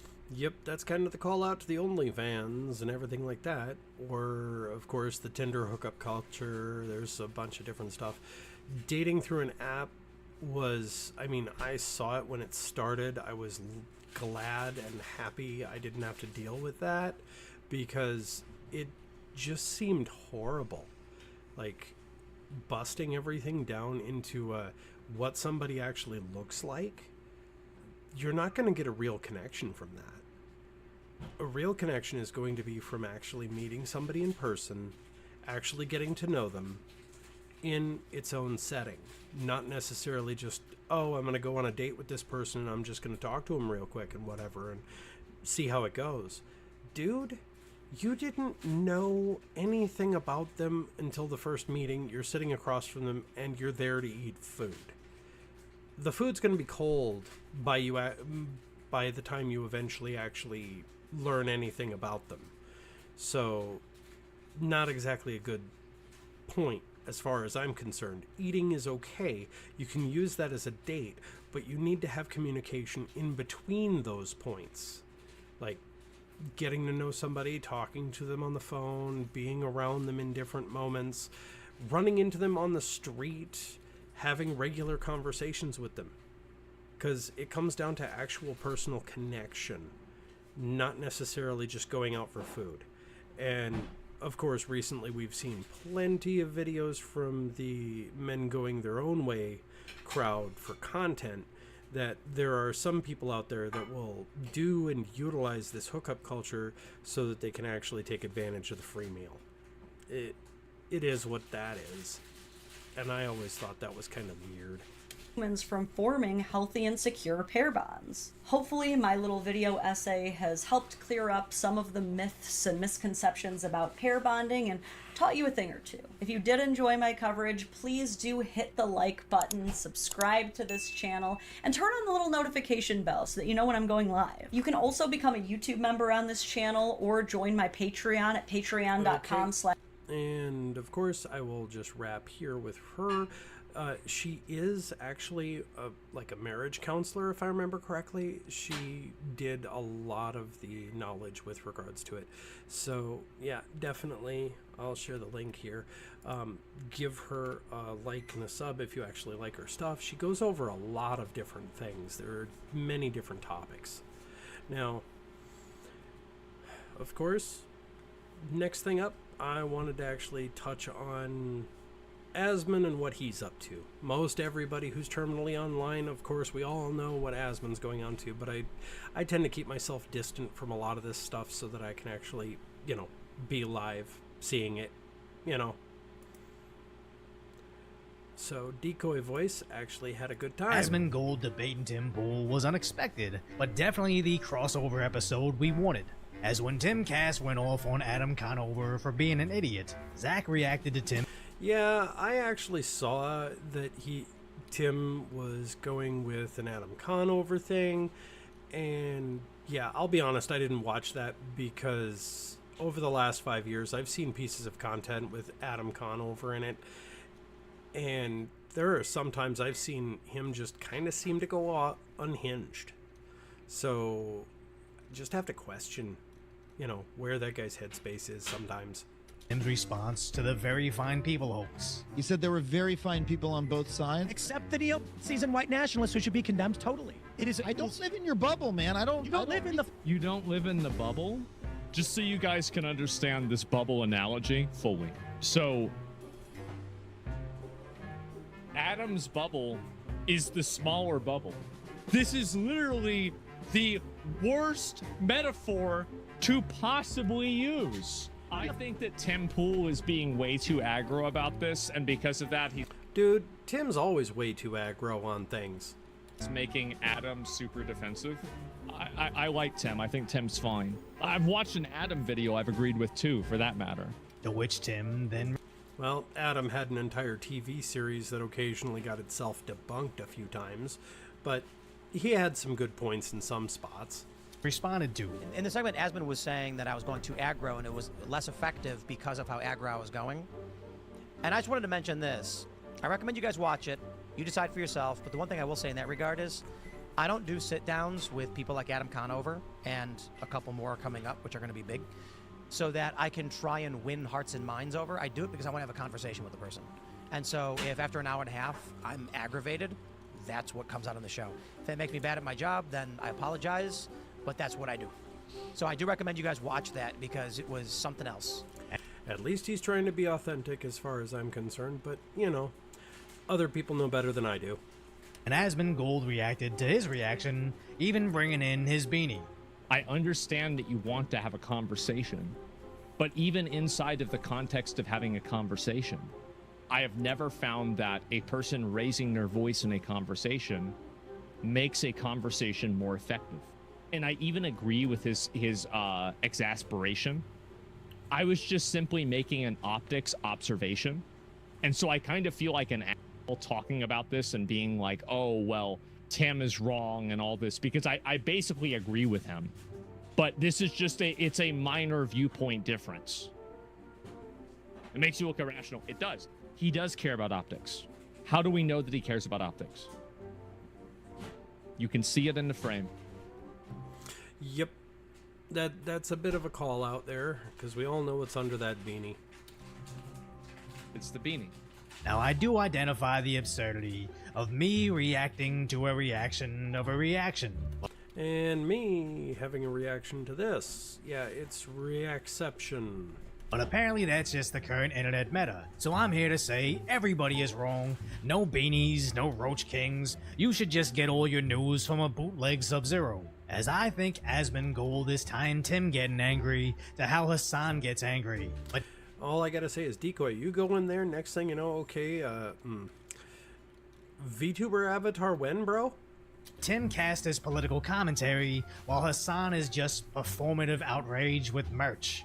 So I don't mind when Tim finally brings a liberal on his show, and an hour in, he puts on the pressure to see if they can still stand by their so-called values, as Tim's anger is a rarity, while Hassan's fragile emotions is basically his co-host. And even though Asmund calls Tim out for going aggro, Tim is openly using this as a click funnel to watch the show for yourself. Even I covered the outburst to 400,000 views, with Asmund Gold getting almost 1 million, which is perfect when the second most watched news stream gets acknowledged by the first biggest gaming stream. Now, I will preface this with my skepticism of that certain other platforms' viewership, as at any given time I can see someone getting 10,000 live viewers with a live chat that looks like 50. Maybe there's a majority television audience or something else I'm missing, so I won't say for certain. Just that Asmund Gold covering your channel is a huge endorsement that anybody would be lucky to receive. And that recently happened with somebody, which was kind of cool. I did see that off with my own personal viewing. That was kind of cool. It was kind of nice. Found a woman that his chat actually brought up, and yeah, they pushed it forward. So it just looked really cool. I mean, the woman that they saw She had some pretty good takes. But I hope she actually succeeds and moves forward with making more content. That'd be great. As he was the 9th most searched term on YouTube this year, even over Kendrick Lamar and the NBA. And right on cue, Jealousy couldn't help but chime in. Oh god, this guy. With Hassan essentially calling Asmongold a right-wing grifter. I think it's hilarious to witness the paradigm of riding Asmongold's popularity. Tim sees it as an entry point for gamers. Rewind time on me about 10 years, and yeah, I was one of those orbiters. Moved on. And roach enthusiasts to get more into long-form political content, while Hassan shrieks at the idea of an informed audience being more difficult to indoctrinate, as Hassan's projection is getting to astronomical levels. I genuinely cannot comprehend how or why other streamers continue to collab with this man on camera. The he says is so disgusting. One, people are worried about getting blasted by his legion of mass harassers. Okay, that's a big part of the problem. I'm someone that has personally seen Asmongold agree with and disagree with on his live stream, but never have I been afraid that his 60,000 live viewers were going to lash out on me. Inversely, there's several examples of Hassan's audience being terrible to whoever he labels as the opposition. But again, I don't think this is Hassan being angry at Asmon. This is Hassan desperately grasping at internet relevance. As even when H3H3 makes fun of his feet, Hassan... Yeah, that's just kind of odd. Okay, that's odd. You're gonna... Okay, you don't agree with his points. So all of a sudden you're gonna attack them with regards to things that they cannot change without a ton of money. Is that the play here? Hassan responds to the meme, but within seconds, he's bringing it back to Asmongold. Like, Asmongold's a great example of this. He will cut thousands of videos going forward, as he has already. When I say, hey man, we can have a discussion if you want, as I've suggested numerous times, his fan base literally shuts off that counter. They just don't. They're like, nah. A debate that Zach is completely disinterested in. Like, why would I talk to Hassan so he can lie and make up a bunch of bullshit?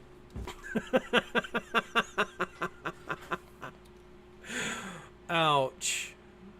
Ouch. Like he did with Ethan.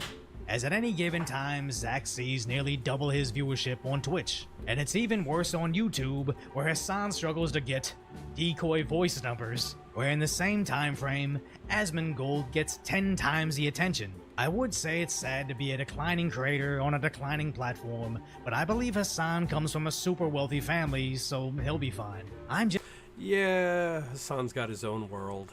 Just happy that we're finally at a place that artificially propped up polished personalities like Hassan or anybody on CNN is finally losing to dry long-form content hosted by guys wearing a beanie to the White House and the Roach King. Why doom scroll on social media when you have my concise, lighthearted commentary on the tragic status that is today's reality? So subscribe to Decoy Voice. Yep, definitely. He's actually very fun. Definitely a very fun dude. So definitely give him a check out. There's a lot of other things that he always pops in on. So he's got some good ones. But of course, I had one last one for tonight that I wanted to check in on. And it's somebody I've been following for quite a long time, since before the Johnny Depp stuff and all that other craziness. I actually found him courtesy of an offshoot from when I actually found other law tubers out there, and I found him to be actually relatively middle ground. He actually gives benefit of the doubt.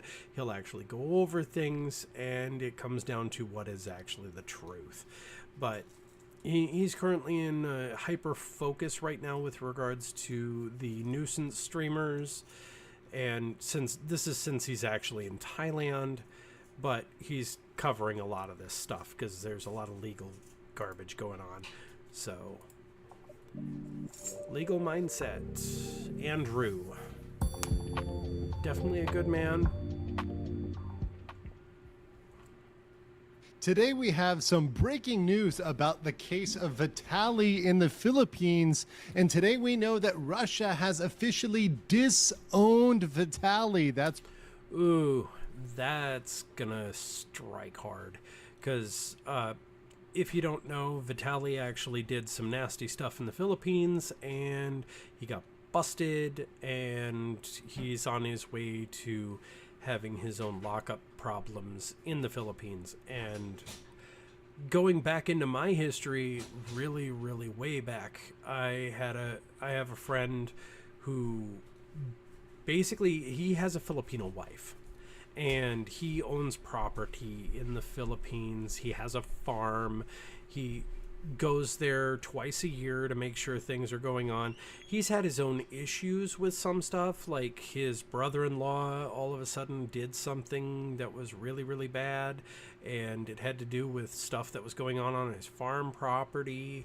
And then all of a sudden he was extremely worried that, you know, the stuff that his brother-in-law had done could cause them to extradite him from the United States, because there's that, and he'd be facing time in a Filipino prison.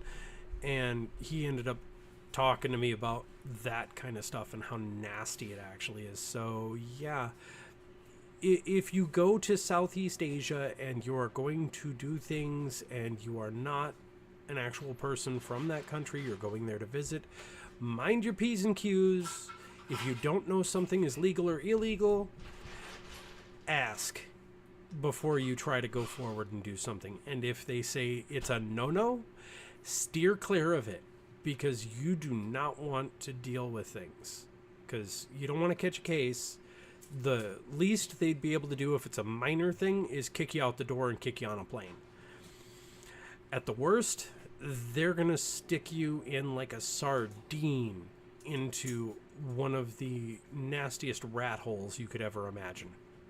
That's right. They want nothing to do with his shenanigans. Of course, this is a legal mindset we teach you to be your own judge. I'm Andrew Esquire, American attorney here in Asia, covering the downfall of these nuisance streamers like Vitaly and like Johnny Somali, who think they can come to other countries and take advantage of their hospitality, of their politeness, of their high trust cultures, and get away with literal crimes. So in this case, we've covered of Vitaly. Obviously, things are not going well for them. He is locked up and facing 2 to 3 years even before he hits his trial, and then several years in jail after that, even based on concern.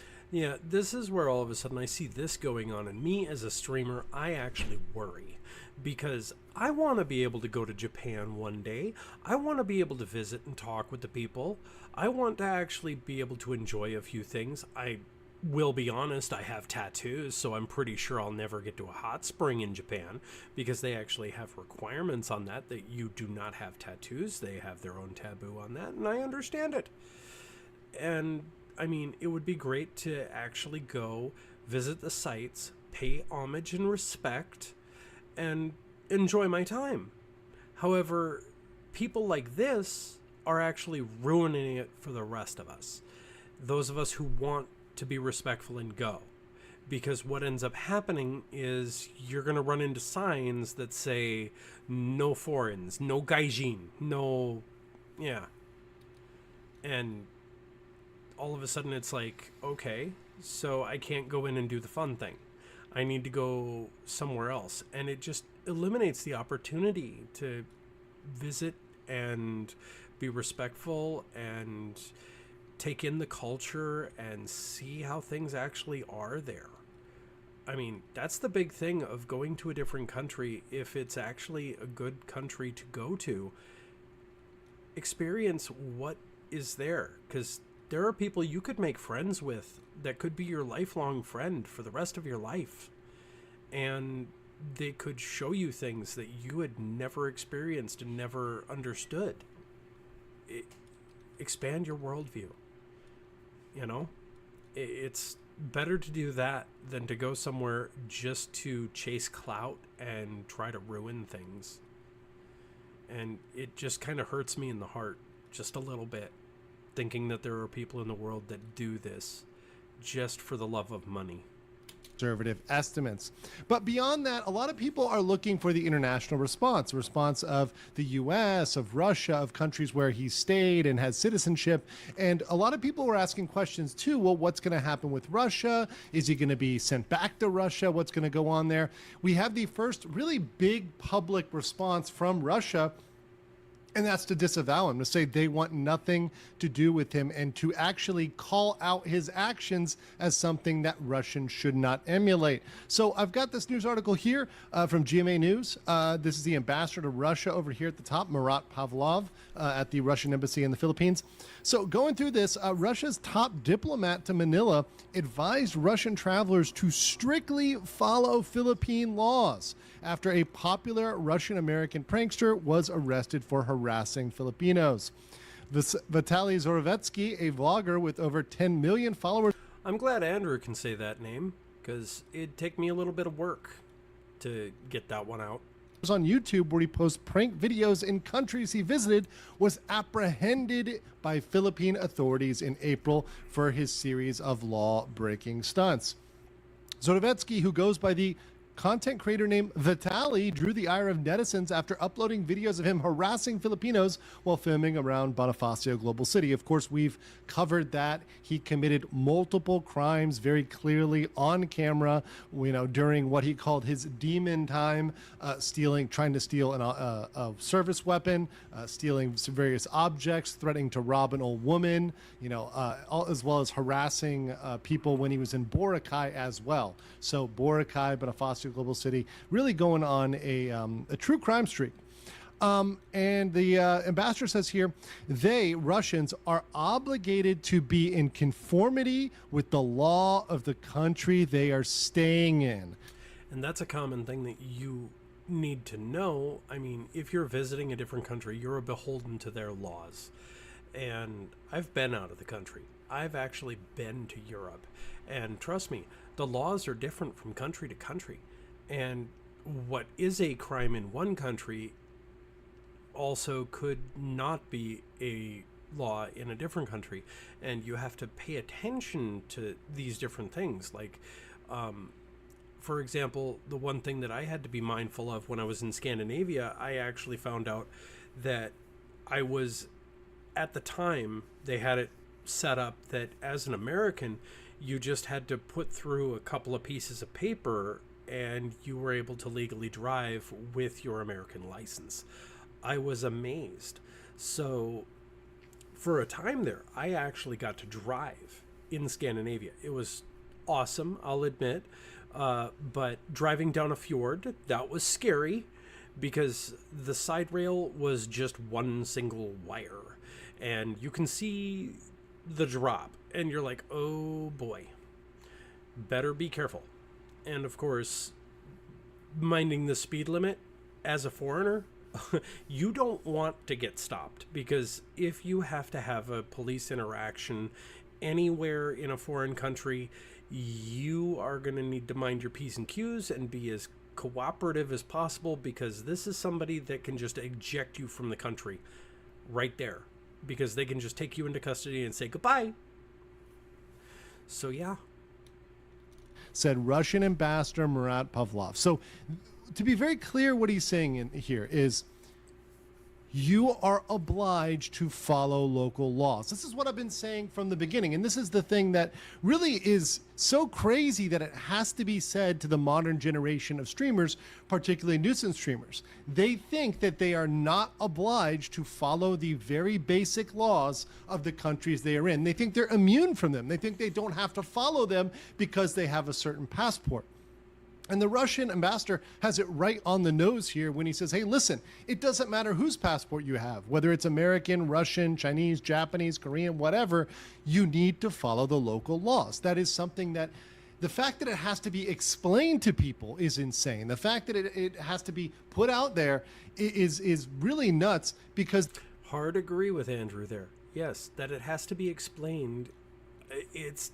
When you get your passport, when you are given your passport, I mean, as an American, if you go through the steps to get a passport, if you read the documents when you are applying to get it, you are explicitly told this in the print when you are filling it out, that when you are outside of the country as an American, that you need to mind your P's and Q's, follow their laws, because you are beholden to their laws.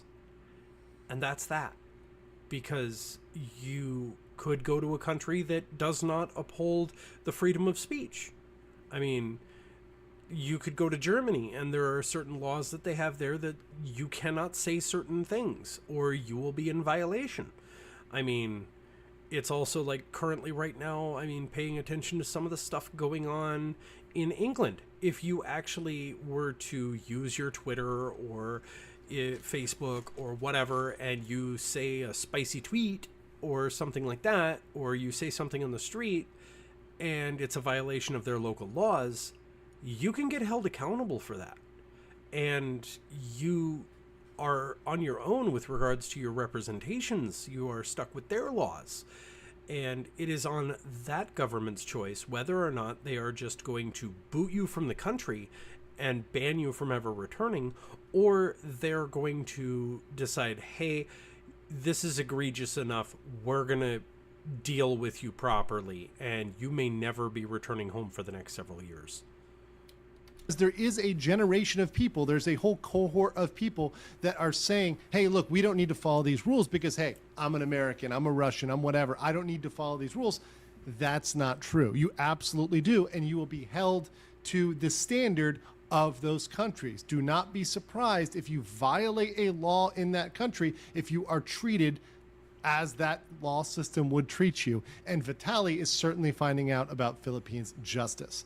So let's continue with this because he has some more really good statements here.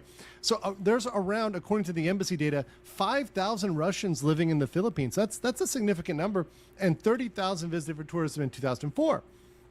Pavlov says he generally finds that many Russians residing in the Philippines are disciplined, really disciplined. And I would agree with that, by the way. There's a lot of Russians here in Thailand as well. I find they're very disciplined, very polite people, often family people, really great people to deal with. And there's a reason for that, because like I said earlier, my friend who has a Filipino wife who is still living in the Philippines and taking care of the farm, they have to be, because there are some serious repercussions if you are a foreigner and you are in their country. They have some strict punishments with some things that even an American would consider okay. Over in America, it's just a fine. It's a misdemeanor. We can pay the citation. We can pay the ticket. We don't necessarily have to go to court for it. We can just sign on the dotted line, pay cash on the barrelhead, and it'll go away. You just admitted your guilt and whatever, and you move on and have a nice day. But over there are some of those that we would consider that's a jailable offense. You're going to wind up having to go to court. You need an attorney. You have to go through all of the rigmarole for that.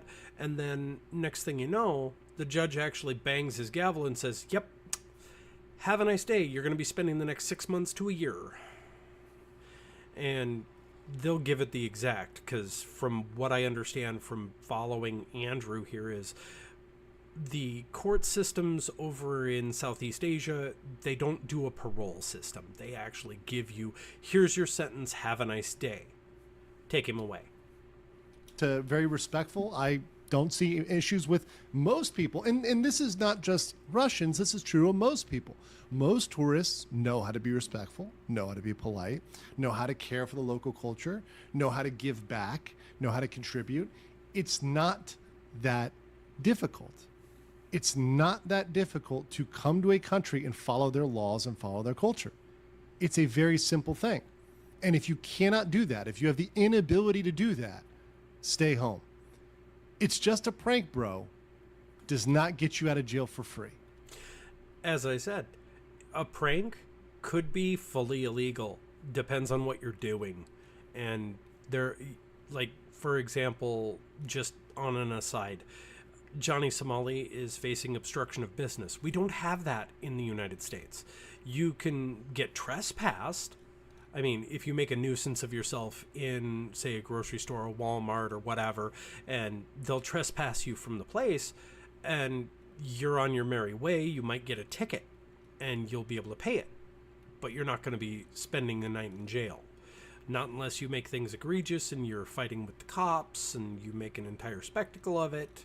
You know, there are escalating things. And, you know, if you move on, you move on. However, in South Korea, what Johnny Somali was doing, he wound up making a nuisance of himself inside of a 7-Eleven, and yeah, they took it very serious. That included jail time, and he's facing it. And I basically pray he meets Jesus, is the only thing I can do.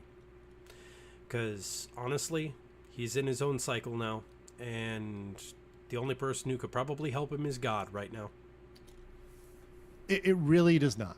And the fact that some people think that that is a get out of jail free card, it doesn't work that way. And it's a disrespect to the people that are there residing lawfully and respectfully. And here's the kicker. At the same time, Pavlov expressed hope that Russian visitors will not face discrimination despite Zordovetsky's behavior, and that future cases involving Russians will be handled discreetly by Filipino authorities. So this is very clear here. It's a condemnation of Vitaly's behavior, saying, hey, we don't want everybody else to be held to that standard because it's pretty crazy. What he did was insane. It was illegal, and it was inappropriate. It was absolutely inappropriate. And for him to do that is something that no country is going to come out there and save him. And if the message that they would have sent, if they were going to come save Vitaly, would have been, okay, well, we stand against the Philippines here. We think that he's unjustly detained. We think that he's been taken with, no due process, etc. And they would have come and said, we're standing up for Vitaly. But instead, they have not only rejected, they said, we disown that behavior, and we hope that his bad example, that what he did that is clearly wrong, is something that is not held against other people. And by the way, I don't think that Filipinos are going to hold it against other Russians. I think it's very welcome for people to come. Same way in Korea. I feel Korea is welcome for Americans, is welcome for all people, despite Johnny Somali, right? Same thing with Vitaly. I think the Philippines is still one of the most hospitable places I've been to in the world. I think Philippines hospitality is second to none. It's absolutely amazing. And I don't think that changes because of Vitaly. I think Filipinos and Filipinas are smart enough to know, hey, look, this was a bad egg. This was someone that was a exception, not just for Russians, but for all people. And that's where it comes down to the sad part. Like I said earlier about Japan, they've been attacked by nuisance streamers so much so that a lot of shops are just starting to actually assume that all foreign people are just, if you look like you're an American or a Russian or whatever, then life is going to be a lot more difficult for you to actually go around places. And I know of one person who is a YouTuber who is over there, is married to a Japanese man, and I hope she is actually doing okay with everything with regards to all of that. I mean, she is a polyglot. She's part of the polyglot group, speaking multiple different languages, but sometimes I wonder how she's doing with running into those shops that are starting to actually blockade from anyone who is a foreign looking person. I mean, some of the signs actually have said in Japanese print, if you can speak Japanese, you're welcome to come in. Vast majority of people that come to the Philippines as tourists are having a great time, and that's shown because year after year, the more and more tourists visit the Philippines. Now, of course, there's been a little hiccup with COVID. Obviously, things are still recovering after that, but we see the trends generally over time, if you smooth them out, going up.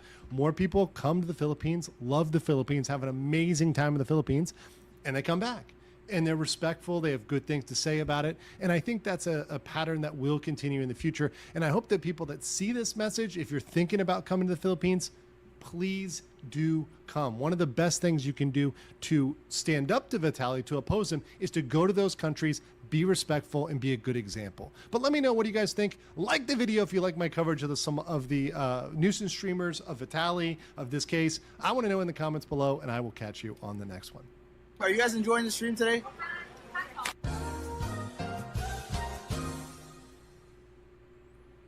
Yep, I had to play that one off because, yeah, that's a final clip on him. Because, yeah, that's what was happening. And with regards to Johnny, yeah, he got branded the loot goblin over there, so he's having a rough time. Because, of course, South Korea will not take him into custody. They're probably not going to do that until all the court cases are done. But, of course, I have things that are going on tomorrow, and I unfortunately have to say I have to cut this down. So we're going to have to see who we're going to raid off into today. And I am definitely glad you could come and hang out and go with things. So definitely see who's out there in the worlds and see about things. Okay, I definitely see Old Jets is having a good time out there. And Fuana is doing horror games out there. So I would definitely say we're going to raid into Old Jets here, Gene Famous. She's actually doing, since we're ending on a legal thing, we're going to go forward with the legal thing. Because she's doing Phoenix Wright for the first time, and it's kind of interesting and exciting getting to see somebody who's actually learning about the Japanese court system. So it's just kind of amazing with regards to all of that. And I was definitely glad everybody was able to come and actually see things and hang out. So hopefully everybody can have a very good night. And I will definitely see people tomorrow for more Clear Obscura. I'm trying to continue forward on that. I have not gotten to Act 1 yet, so I'm still plugging away. So we will definitely see how that goes tomorrow. Who knows? Maybe I'll reach that end everybody was talking about. I was lucky. I've managed to stay away from spoilers. So we'll see how it goes. You guys have a good night.